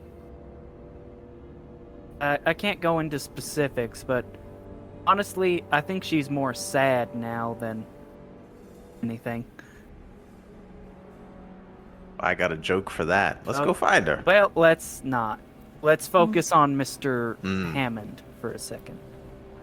Hammond. All right. Well then, I guess we might as well take your suggestion you made earlier. Let's go downstairs. Careful of traps. Now, Indeed. I'm gonna say maybe we should take our time heading on down. It is dark. The little glow of my sword won't do us well if we have a spike through our head. I guess I'll take the I'll again take the longsword and just use it to like press the step in front of us for a few steps down. Yeah, nothing happens. Okay, and we'll just. As I stand there, I see Quincy. I see Quincy looking like an old man walking with a walking stick, and I prod him a little bit. It's like, "Are you all right? You look awful young to be walking with a walking stick." Haha. I'm just trying to be careful about this, and I do that for like each step as we go down, is to be like have it press the step 2 steps ahead, try to see if it activates anything. Give me a perception Okay. Oh boy, I wish I had the help action. Can the sword help me? Cause I can help. I can help. I can give that guidance would also again be too. wonderful. Let's see. 19 plus guidance will be soft 20. You know, I gotta learn how to do that guidance thing. It's so cool. That's why she married me. Yes. Just for the Yes. guidance. Find you a man that can cast guidance. Guidance. That's all you need. If you learn it, then this Jolene that you spoke of. Putty in your hands, Quincy. I'll keep. And she just kind of rolls her eyes and like keeps going. And I just repeat softly, putty in your hands. Quincy rolls his eyes a bit and he says, "No, I'm not. I would like it if you met Jolene someday. She might like you guys." You feel something warm around the middle of your stomach as you take the next step and feel your top half of your body fall from the bottom half of your body. As you can faintly, the rest of you can see faintly the line of a silvery thread of metal. Soft 20 and I Covered in missed blood. that. Oh. Again! And you feel yourself green and blue energy once again as you guys are at the top of the stairs. Oh. Uh, Do I remember? Does Mina remember? Yeah, you and Mina remember, but Quincy do not. Okay. Okay, I guess I'll just... Like, Well, Quincy, we're not going to take your suggestion. maybe we go upstairs. Okay. Yeah, thank you for offering though. And I I put my hands on his shoulders and okay, like turn him around and just guide him. Can I go first and use my perception to sort of like look for stuff? Sure. Give me a I'll perception give you check. the help action. And guidance. Apparently, I can only roll one off. Well, let's use guidance. Yeah. Can't wait to die again. Okay, 17. Fuck. You don't see anything that looks off as you kind of Okay. head further up the stairs. This is gonna sound really, really weird. But after seeing, new friend here get cut in half, she's gonna crawl up the stairs on all fours. Like the grudge Oh, creature. yeah, that's probably a good idea. Maybe not like upside down, but crawling up the stairs on all fours.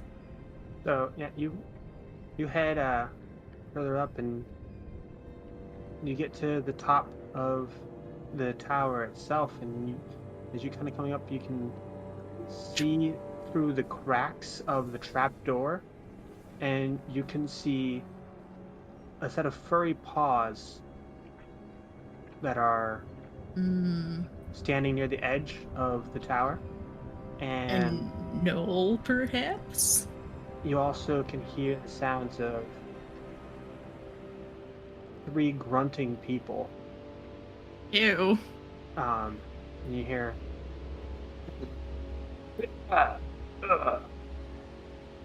from up there as well. Could you repeat that? I didn't hear. Yeah, it was Still gross. Okay, cool. what do y'all Nina's gonna look back at John and be like, maybe we should come back later. And laugh to herself. I'd rather interrupt. So, sorry, DM, are we all crawling up, or has she just crawled up? Mina, have you just crawled up on your own, or? I mean, if you wanted to crawl behind me, I yeah, chose to crawl I- up the Quin- stairs like some weird demonic Quincy creature. would have crawled up also, because that was a good idea. All right, I crawled up too, and I made sure that Quincy averted his eyes since he was crawling What? behind me. Yeah, oh no. Mina wears pants. I know he needs to avert his eyes though. That's your Look. wife. Quincy was already averting his eyes without you needing to tell him. Well, just making sure. Oh, All right, so we see some hairy little paws, and we hear some grunting. funky little grunting. Well, I'm speaking quietly and softly now.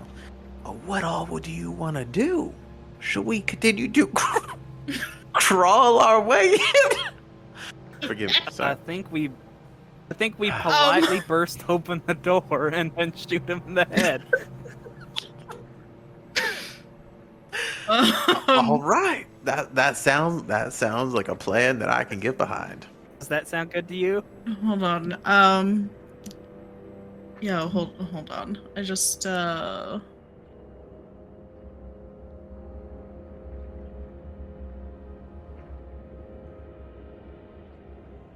hope she's loading her crossbows. she's planning some magic-y bullshit. Hmm.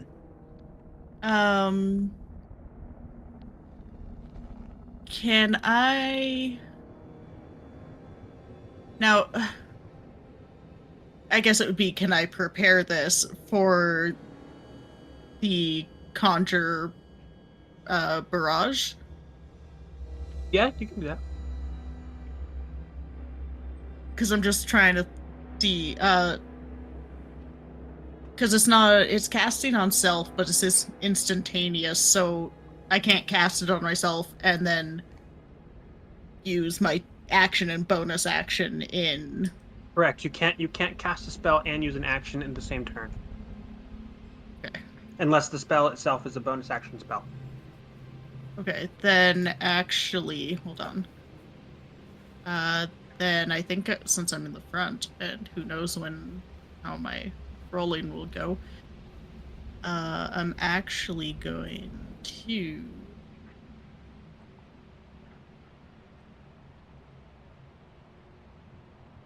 I'm going to prep Hail of Thorns instead. Quincy has no Yeah. spells to prep, and so will just load his gun. You guys hear the loud grunting, and you guys hear a loud thud as something hits the ground at the bottom. Yeah, of the let's tower. go. Yep. Okay, politely bursting through the trap door, but I'm staying mostly on all fours as I crawl through. Okay, so you see the gnoll vampire who is currently urinating off the edge of the tower with his back to you all, and 3 zombie kobolds who are chucking bodies from a pile off the top of the tower. There's also a small pile of copper and silver separated into 2 piles next to them. I'm gonna shoot Classy. I'm gonna spend a grit point for violent shot and take a shot at this gnoll. Alright, he has his back turned to you, and so you have a surprise attack, so it's Okay. advantage. Nice.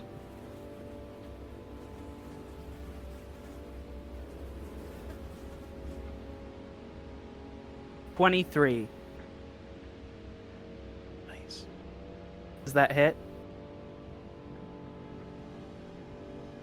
That will hit. Okay, 6 plus 9. So 15 damage.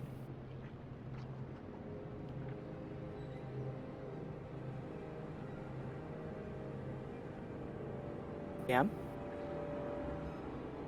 Okay. Hold on a second. Okay, got it. And I guess that's my surprise round. Okay. And if y'all could roll for me initiative too, please. Real Yep. quick. You all still get your attacks, but I'm just trying to get the initiatives set 10. so I can track hit points. Okay, let's see here. 19. Okay, I got it. Dang, Alright, Jonathan is showing us up again. Mina, your surprise attack. Oh, I'm going to shoot at the knoll as well, and I guess I should have said that my Hail of Thorns is in my 2nd level spell slot. Okay, that's fine. So I get 1 attack action, which is 2 of my shots. 26 That'll hit. and 25. That'll hit as well. Okay, We're so good at shooting people.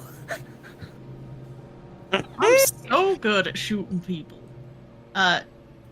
9 and 7, so 16 for the basic damage, and then target of the attack and each creature within 5 feet of it must make a dexterity saving throw.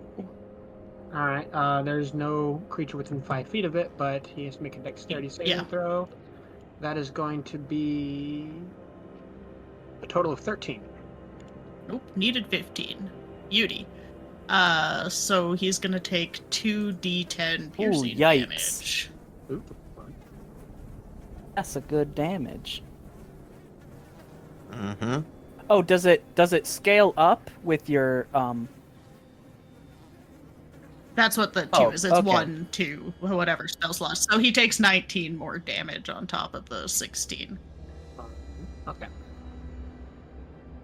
So you see him pop, and one from in the last shot from you as well with the I totally thorns forgot around him. this too. He's undead, isn't he? Yes, he is. I get an extra 1d8 of damage from Oh, my and that's corpse per slayer. hit, right? Nice. Now I only have one Right. corpse slayer. Right. Okay.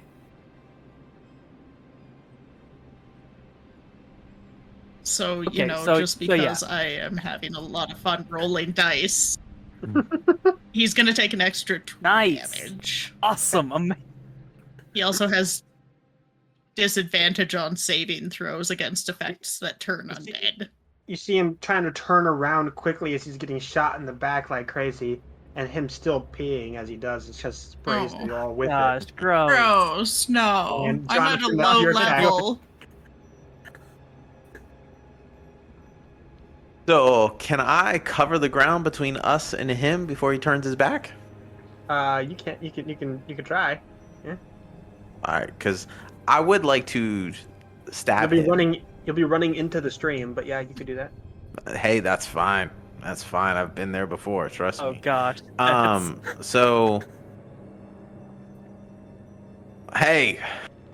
Anyway. So yeah. So I would like to go ahead and try and rush over. Not rush. Walk. Run. Okay. And Okay. then go ahead and try and do my attack. All right. Go ahead and roll to hit. 13. That will miss. Do I get both my attacks or is because Yes, this you is suppressed? All right. Ooh. 14. That'll miss as well. Ah, all right. Swing, bling, I guess. So I'm just standing there in the middle now, and that's it. Yes. It's like, All right. well, that's nice, guys. And that'll bring us to the top of the initiative order with Jonathan. All right, so let's do some more swings on the old knoll. Mm-hmm. All right. Yep. What are you doing? So that's a Nice. crit. And then also I'm gonna do a smite Yes, on this guy please. Please. Yeah, you smite. are. too. Yeah. Smite. Smite. If you could roll percentage on that crit too, please. What did you say? I'm sorry. If you could roll percentile on that crit, please. Percentile. Yeah. There we go.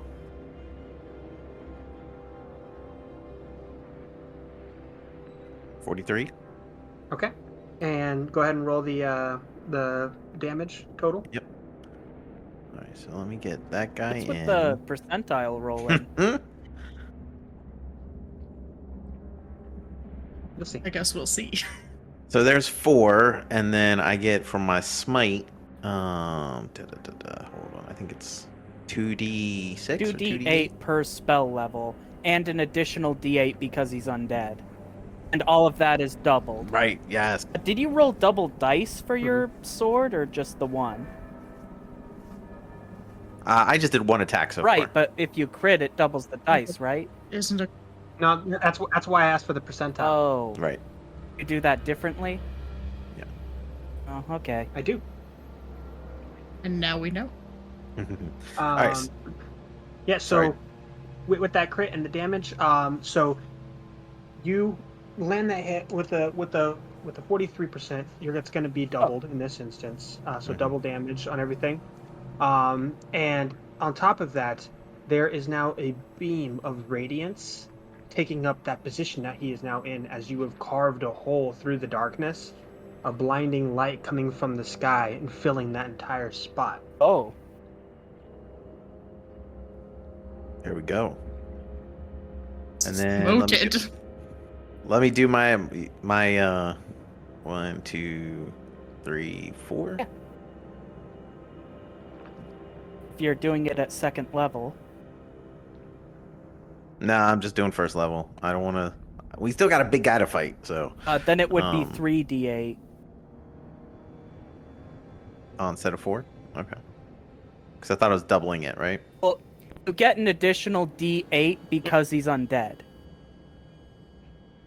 That's correct. Right. So standard is So- 2, and then you add Okay. another one, and then... Copy that. Yes. So we'll just subtract my lowest there. So it's 7, 8, 9, 10, 11, 12. So 12?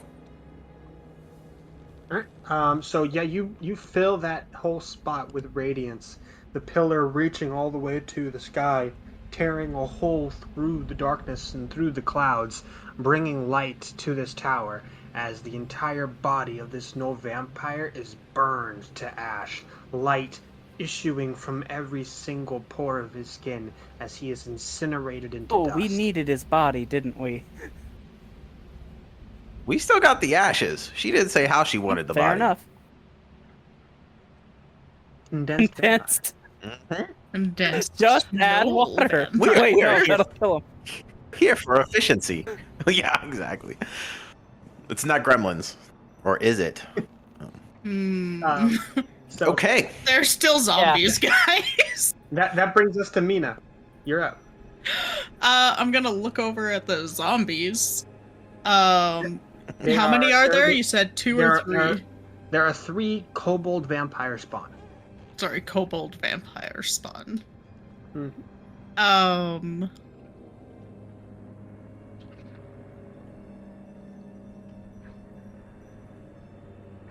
Now, because I can do the 2 attacks, can I do 2 shots on one of them and my second attack 2 shots on If- if another you- one? If you want to split the left crossbow and the right crossbow between 2 targets, I'll allow that.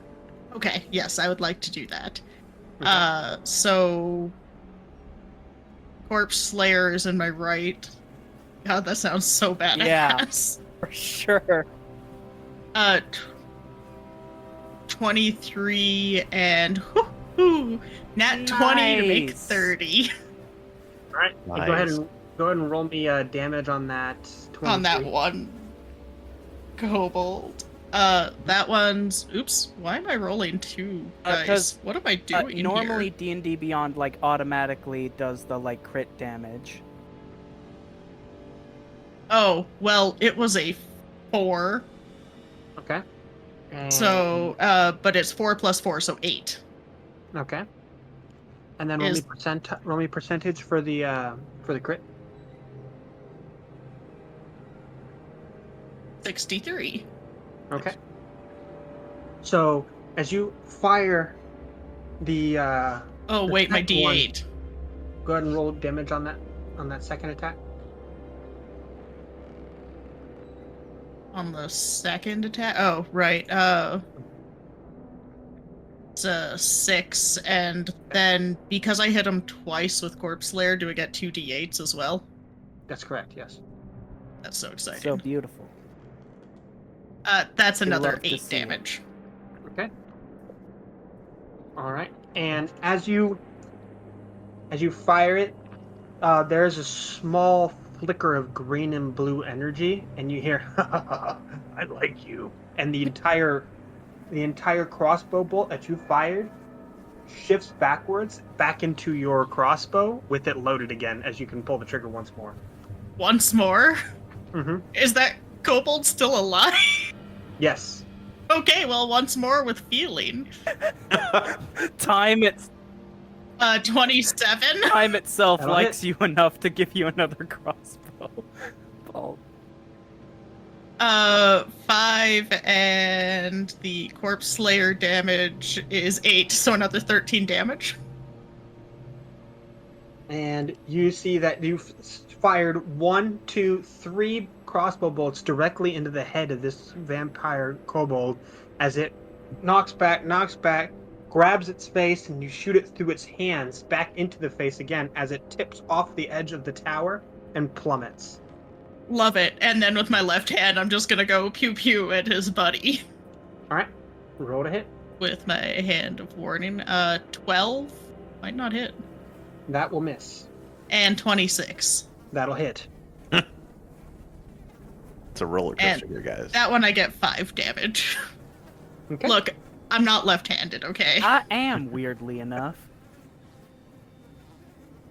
It is all right. You are perfect how you are. That'll bring us to the kobold vampire that you just shot, Nina.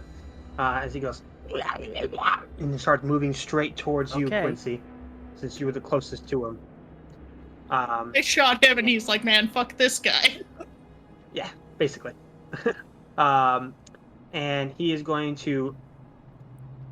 Wrong one. He is going to jump at you, and that's going to be a 20 That dirty hits. to hit. And bite right into your neck.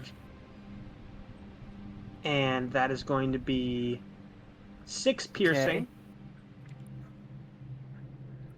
And an additional 7 Ooh, necrotic. that's bad. And your hit point maximum is temporarily reduced dang, by 7. nabbit. Max override. Oh.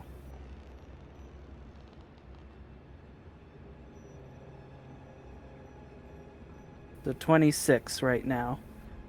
Yikes. And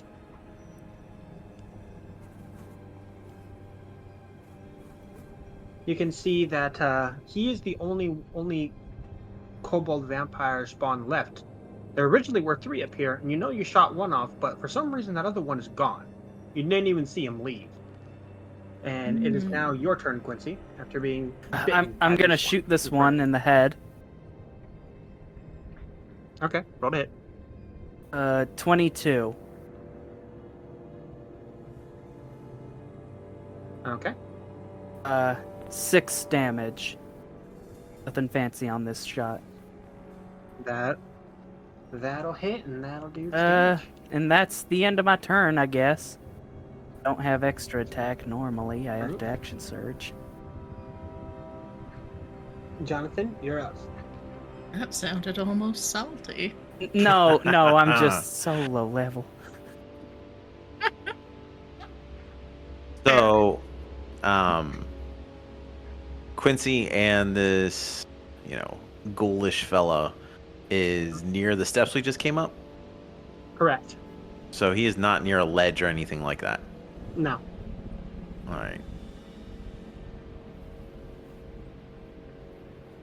Alright, I will go ahead and go over to him and attack. Okay, roll to hit.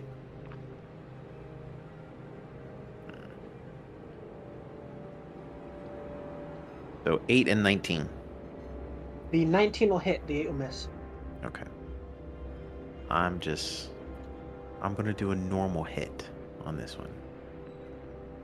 So 5. Alright. You Yeah. swing at it, and it just looks angry. It does not look hurt, it just looks angry. Okay. I'm done. Alright, and Mina, you're up. Shooting at a thing on someone. Sounds great. I am going to on here.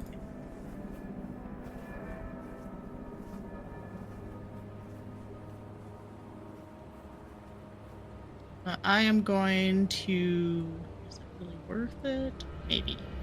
I'm gonna cast Hunter's Mark on the first level on this kobold. Okay.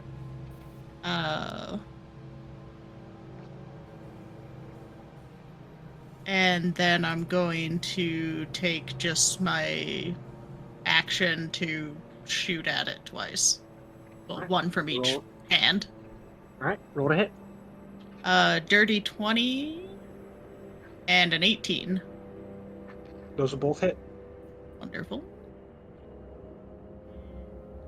You've got 8 and 7 and 7. So 14. Plus the 22. 2 hits from the So you. uh Nah, it doesn't matter. You pew pew through this thing, and Oh, right. you see it skewered to the wall, where the edge of the actual tower is, and it turns into dust and then into shadow as it seeps through the cracks. Hmm. can I try to make a perception check for the one that disappeared mysteriously? You can Okay. certainly try. Only an 8. You have no idea where he went.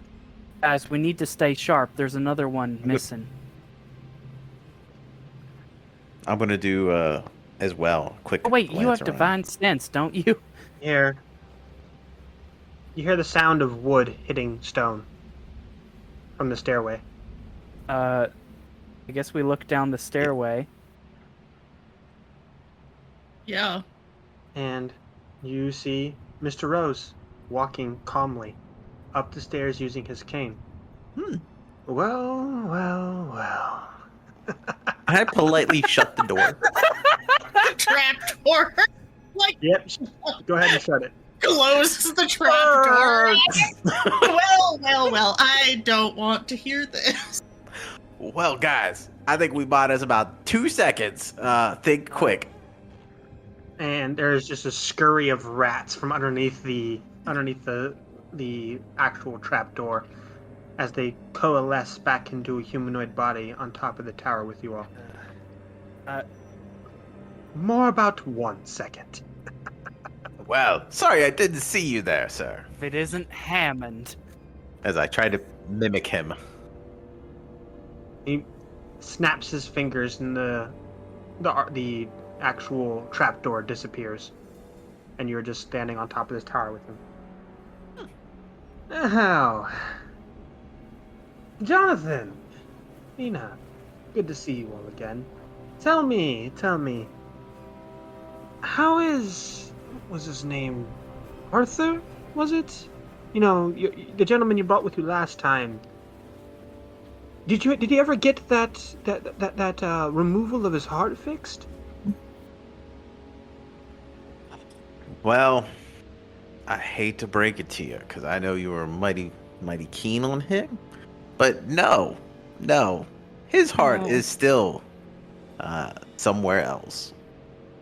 I believe last we saw it was in your mouth, Hammond. Oh, yeah. He must have misplaced it. Or you forgot. Sea-dial comes with your age. So easy to lose such a Beating, simple throbbing organ. thing. Yes. I'm fiddling kind of behind my back with one of the little gourds that I have hanging from my belt, filled with holy water. Oh, who's your friend? Arthur's replacement, I assume. No. This young man here, he's much funnier. I appreciate the compliment. Well, Well, you know, I told you to eat earlier, so I felt bad. it's not. Jonathan, you can't tell every man who is skinnier than you that they need to be eaten. We're all about to be eaten, so I wanted to make sure it was clear. So Jonathan, that may be That is the a- best joke you've ever Yeah. That is a made. good one, Jonathan. You know, I almost don't want to kill you right now. like I always say, practice. Yeah. Practice makes Yeah. perfect. So. Awkward silence as we all stare at Yes. this guy. Hammond, you look more... Have you been getting enough sleep these days, my dear? Oh, here and there. The new missus keeps me up quite often. We do that. Yeah, especially when they're new. It's at this point, Quincy, that you feel a presence appear on your left-hand side, and I'm going to give you a free reaction as you're able to feel it coming, as a woman's head appears right next to your I neck. throw my shield into the jaws of this. I have an arm guard on my right arm, but is mechanically a shield, and I just shove it into this person's mouth. All right, so you kind of spiral through, and go ahead and give me an attack roll With what? with the shield. So it's just gonna be a straight up attack roll, Okay. dexterity. Use your mod. Ooh, 22. Nice. So you kind of spiral quickly, and you feel yourself kind of be propelled by some kind of force. You can't exactly explain it. Like you're filled with some kind of extreme energy that you did not have before. As you bring the shield all the way down, that's the forearm thing, all the way down into the ground, as you see it go completely through the back of the head, cutting in half the top of the head as the body turns to dust. What? Roll for what initiative. body just turned? Well, Hammond, looks like you're gonna need another missus. Oh no. Oh, and you know what's also really fun is that carved onto Quincy's arm guard is a holy symbol for Whisper. So I imagine that it too is also probably glowing. Which is why the body turned to ash and not smoke. Oh. Mm. Do I recognize this person before they disintegrate into dust? You recognized a drawing from your parents' book as the wife of Mr. Rose. Oh, dang! What did she look like? And as you drove into there, you see that she was this No. fair-skinned redhead. That's about all you got before she disappeared. And he drops every ounce of formality that he has. He's like, "You're all going to die for that," and he's dashing at you. Mina, you get first action. Yahoo! That was much more Mario than Siren.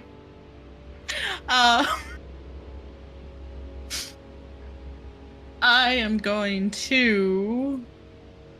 how do I want to do this? Hold on, you have to say that after you kill him. I think I'm gonna start with just using my action and bonus action for the 4 shots.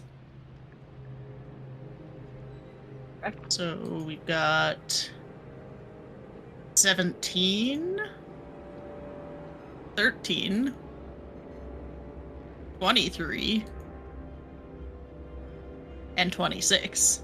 Those last two will hit. Okay, 1 from each of them. Got 6, and a little bit of corpse stuff. 5, 17. Got it. Alright, you see him just go right through him, obviously doing damage, but he is unfazed. Yep. Quincy, you're up, and he is just dashing extremely fast. This is all happening within the matter of Quincy will seconds. pull out one of the stakes that he was working on earlier and just charge right for him, trying to pierce through his heart. Okay. Takes a lot of balls. 10, I'm gonna action surge and try to stab him again. Okay. Please. 19? Those will both miss as he just bats your hand away really quickly, and he grabs you by the neck. And as he does so,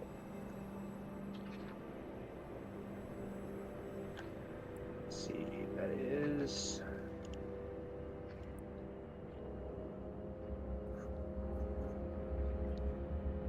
14 plus 13, so that's going to be a 27? Yep, that 27 hits. hit. All right. And slashes right across your throat with his nails, and that'll be 9 slashing damage, and 4 necrotic, as your hit point maximum is reduced by 4 as well. You are going to suffer. Every ounce of life you have left will be for my pleasure. Mighty big talk for a rat.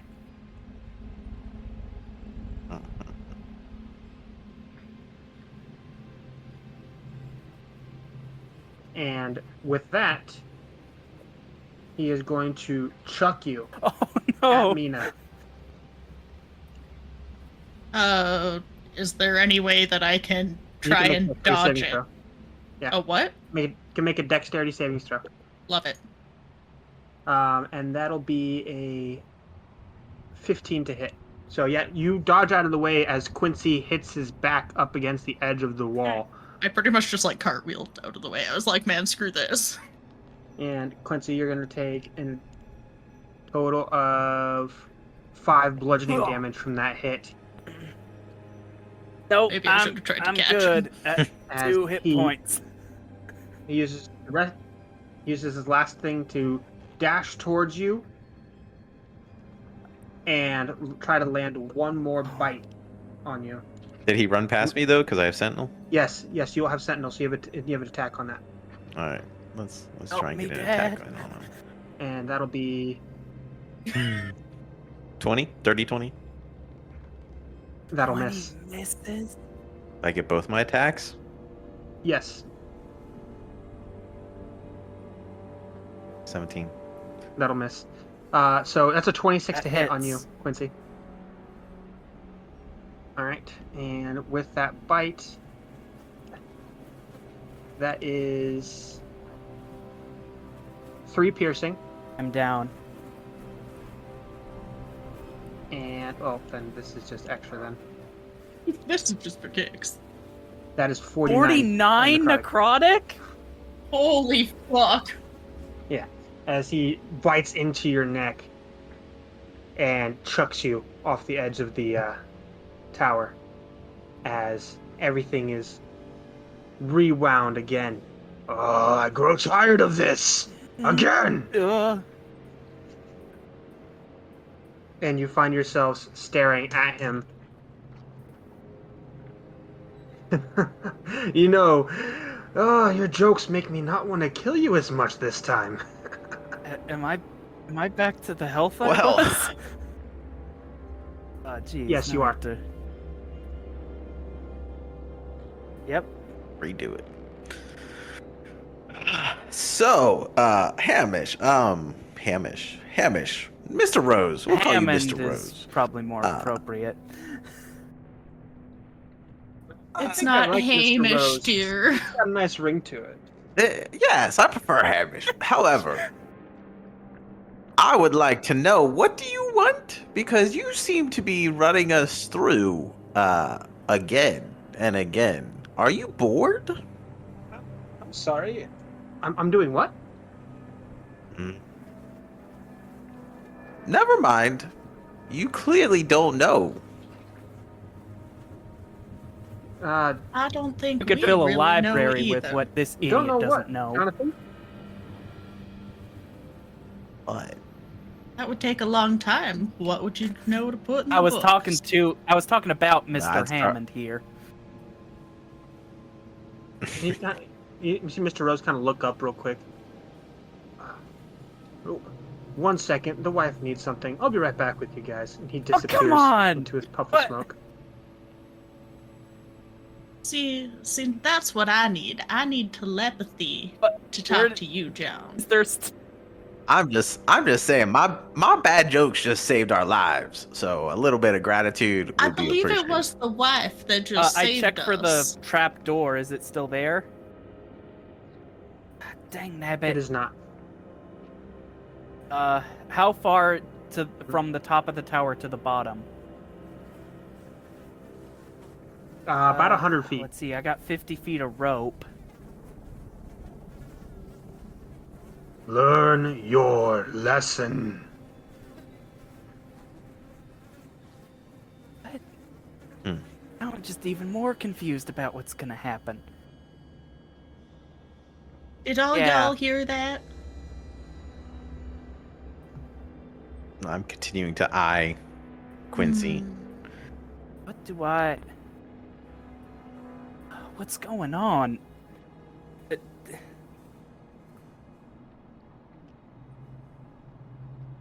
Okay, so there's no trap door. You can't get down from the bottom of the tower unless you guys have rope, but You see I Mr. have 50 Rose feet. and his wife appear at oh, the top of the tower. And this is how you finally get a good look at her. She is roughly about 5'7", and very fair skin, red hair, freckles on her face, and her hair kind of tied up in this messy bun. These half-moon glasses rested on the tip of her nose. She's just kind of got like a small book underneath her arm. You could see some fresh bite marks on her neck. And she's like, I'm so sorry for my husband. He's been quite the angry individual lately. that should. And Okay. So, ma'am, who are you? Oh, sorry. My name is Jolene. Oh, Jolene. Quincy? this. Jolene. Oh, Yeah, Quincy, you said Yeah, Jolene, right? this is not the Jolene I know. Oh, your name's Quincy, then? Sorry, we didn't get a chance to get Yeah, introduced. the name's Quincy. Good to meet you.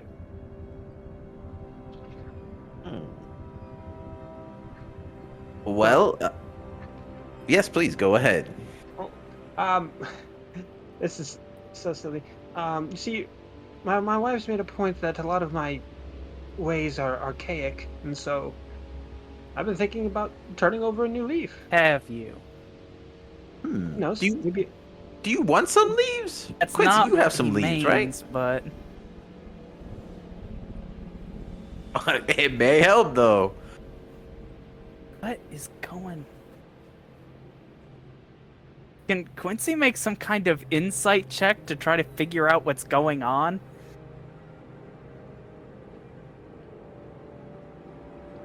can, certainly. 18.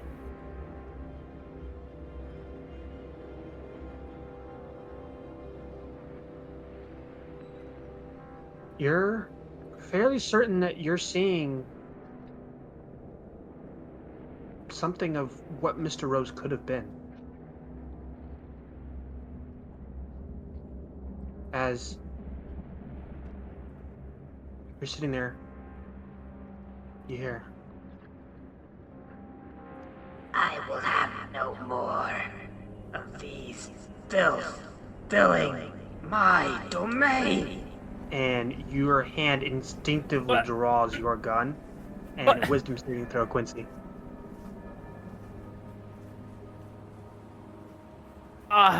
8. As you fire one shot directly center of the eyes into Jolene's head,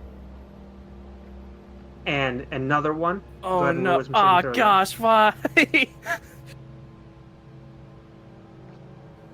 22. as you go and point it directly at Mr. Rose. And you feel your hand instinctively, like it's not, your body's not even in control, touch the brim of your hat and tip it at him. As you hear, and now the timeline is set straight. As everyone is pulled apart. You see green and blue energy fill as you find yourself in this hazy room once more, with figures all around, but no discernible shapes. Water splotchy colors. And once again, tendrils of energy between you and Mina, Quincy. But nothing between Jonathan. What the? And you can see 3 tears in separate places. What?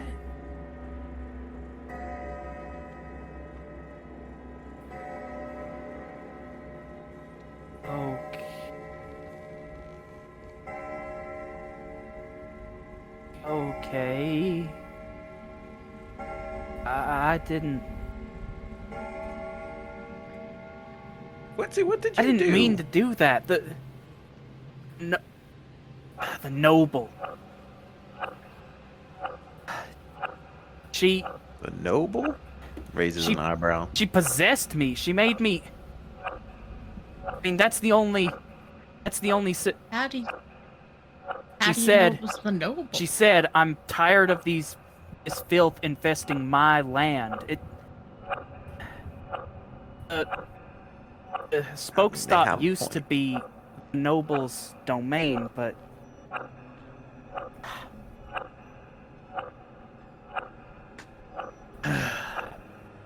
Quincy is fuming mad because he absolutely hates the fact that she just took control of him like that.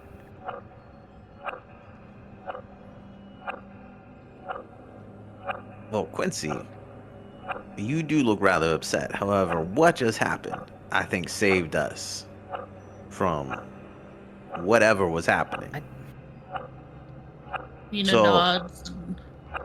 We should proceed with caution, because I do not want you getting angry with that sword on your hip. Right. Now, y'all remember that Celestia did say that we would be returned when whatever our common denominator was Right, solved. but now there's multiple rifts, and I don't know.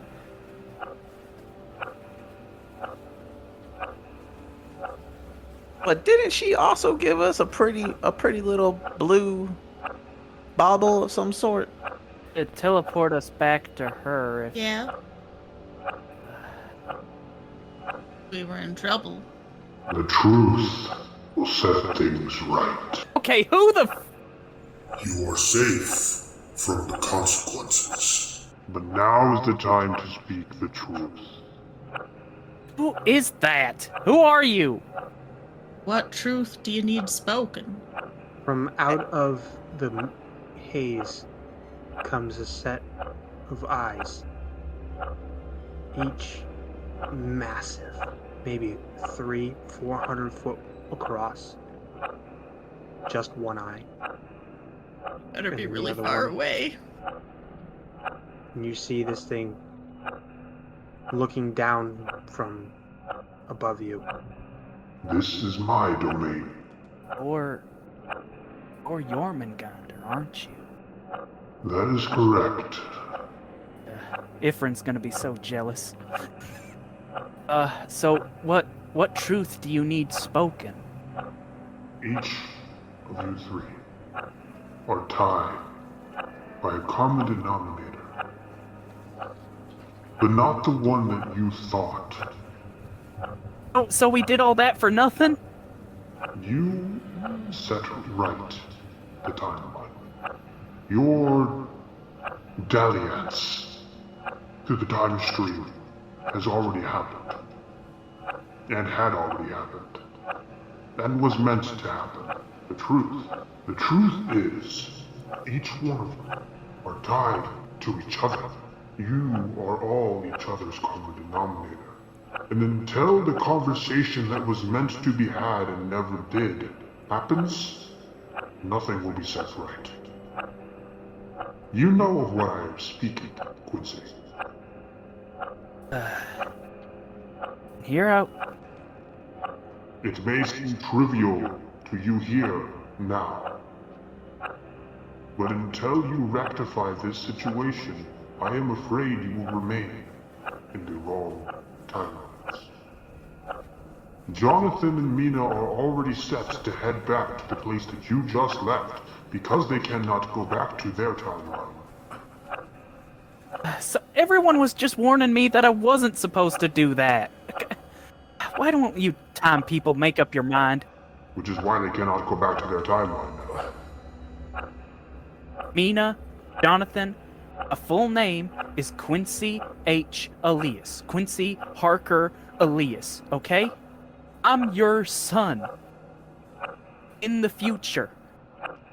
I was born in Frosthelm, and, you know, I grew up, and Dad was always adding me for being rambunctious and not doing. Quincy's actually tearing up a little right now, cause I could never be the son you wanted. Okay, I could never sit still. I could never just be boring and do taxes, and it. I know, it's stupid. Dad turned incredibly boring. And I'm sorry that I couldn't ever be that son, but... And when I was 14, I found Mom's journal that she's been keeping about all these adventures, about Quincy. I know you told me stories about him, about your friend that died fighting Mr. Rose, and now... And now I guess I am that person, and that's incredibly confusing. And... Quincy, I'm not the sharpest tool in this shed, but what I have to say is that you are not any person. You are yourself. And if I am your father, you clearly follow after me. Sorry, Mina. And I think that whatever trials and tribulations that you have gone through, I am certainly proud of you. You need to eat more, and you probably need to invest that money like I told you. But it seems like you've gotten on your shit, boy. And I am rather proud to know you. Quincy's crying, like full crying right now. Mina sort of walks over to Quincy and wraps her arms around it, like... Almost. Now, I may not remember... Time is confusing. Yeah, it is. But if you are our boy, I'm proud to be your mama. He hugs her really tightly.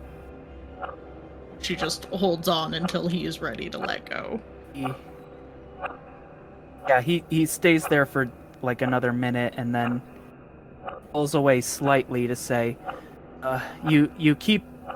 By the time I read it, you keep the journal in a safe in the attic of our home in Frosthelm. The combination is my birthday, the 33rd of Darkcrest. So I guess... 3rd of Dark... Yeah. But I'm this age. Well, no. You can see that her brain starts to cross lines trying to figure out how this all works in time. Yeah, that's the big thing, because I'm from, like, 421, the Age of Shards, which is, like, 900 years from where you are, so I don't fully understand what's going on as far as that goes. You will be going back, Mina and Jonathan, to the timeline that you just left just now. Oh, so they skip ahead to... Okay. They'll be heading to the year 401, and they'll be leaving you all in Frosthelm. Okay. Simply walk through that rift over there, and I will sew it closed behind you. What about the other two rifts? That's for Quincy to decide. Okay. If you all wouldn't mind, Quincy needs to make this next decision on his own. Mina Well. just kind of nods, can't argue with a giant time god in the sky, if it could be called a sky. I walk over to Quincy and I look at him, and I don't really give much affection. I give a pat on the shoulder and I cast guidance on him one more time. And then I walk towards the thing, towards the void. Mina's gonna reach out and grab Jonathan's hand and just sort of walk along behind him, essentially, and just sort of cup Quincy's cheek and then let her hand fall from it as she gets too far away. Quincy, with tears in his eyes, watches as his parents turn to leave. And he's so tempted to try to warn Jonathan about the robot thing in the future, but he kind of looks to the time serpent as if, like, for approval. Like, can I warn him? Time must flow how it flows. And yeah, he's not sure if, like, the time god has, like, telekinesis or I'm sorry, telepathy or anything, but he thinks to himself, I guess I just gotta have faith. As you see your parents disappear. Quincy, like, began to talk, but then he pauses because he like needs to take some time to process. He changes so much by the time I'm born. You see the snake, the serpent slither down, getting smaller, as you see, standing before you, a figure you recognize. Someone that was hanging out outside the tavern after the meeting. Jord. A young man, his bright blue eyes. And now you know that I've been keeping my eyes on you. Quincy. Yeah, I suppose you would. Sorry if I somehow accidentally mucked about the timeline. That was... Oh, this is a very confusing situation. Yes, it is. Although, what you had to do was necessary. Was she like my Jolene?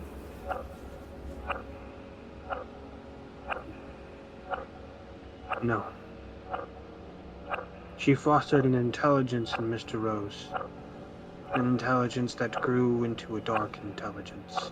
One that would eventually lead him to greater power. I'm guessing she has her fair share of bodies, too. No, actually. She was only turned 3 months before you killed her. And she had yet to drink human blood. Quincy... Like, that one stings. Like, it stings. But this is why, Mr. Rose.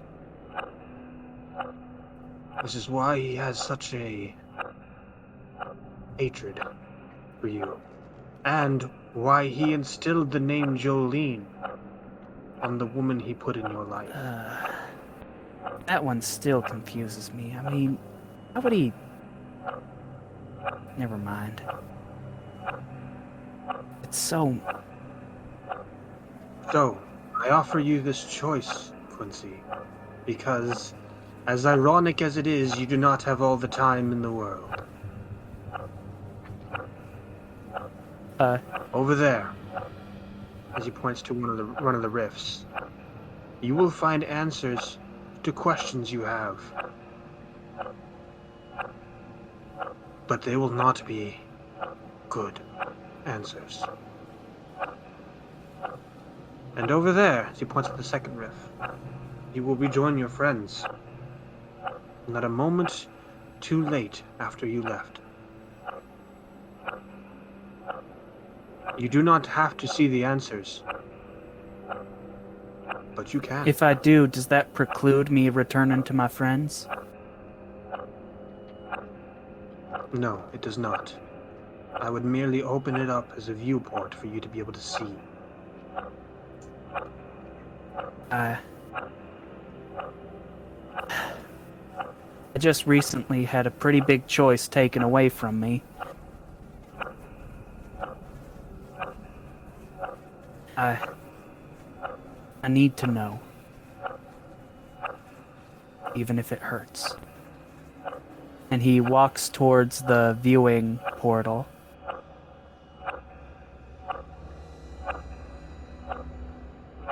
So you walk towards the viewing portal.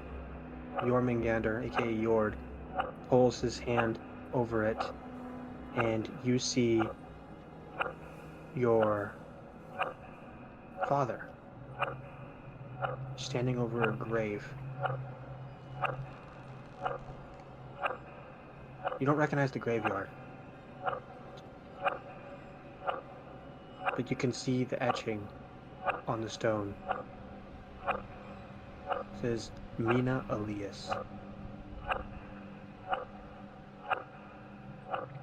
Time blurs forward as you see your father in a city you've never seen before, with large towers, busy streets, horseless carriages, him talking with somebody,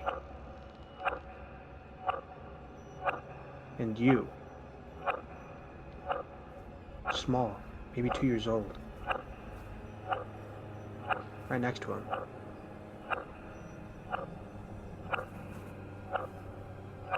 You see you, him, and your mother riding back towards Frosttown in a carriage. Your mother acting weirdly,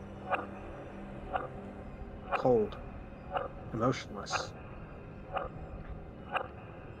Time goes on, and you see your mother starting to warm up to you, acting differently, being more motherly. Your father coming back from a business trip, cold, calculating, emotionless, more concerned with his work than his family.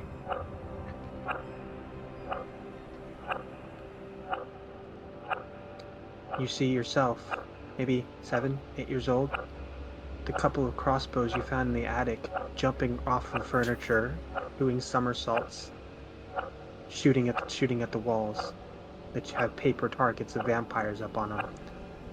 Your mother hurriedly grabbing them from you, stuffing them back in the box, and walking you downstairs.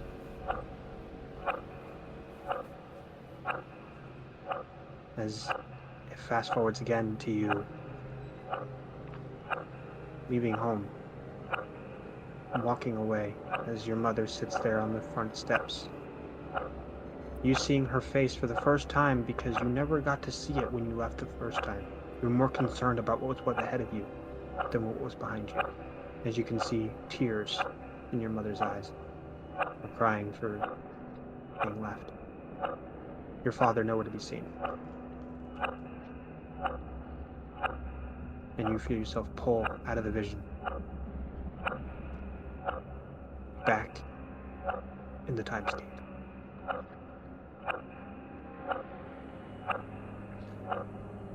Were those the answers you wanted, Quincy? Not the particular ones I was expecting, but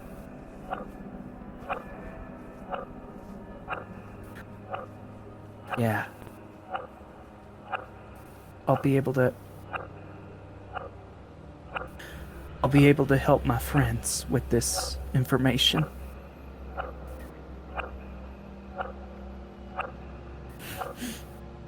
He's full crying.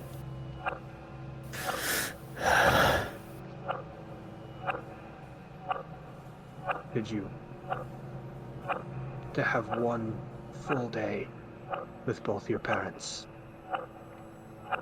I know that it goes against everything that I stand for.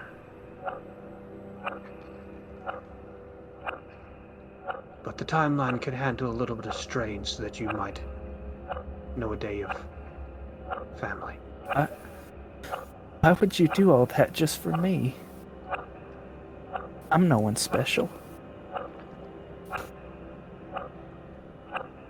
Suffering, tragedy, and pain all await you. You have happiness, joy, good times, full of love ahead of you as well. But I needed you to have one moment pure with your family for what's to come. Thank you. And Quincy gives him a hug. Like, he's not sure if that's proper or not, but he does try to give him that kind of affection. I'm sure Ifrin would probably say this is wrong, but thank you.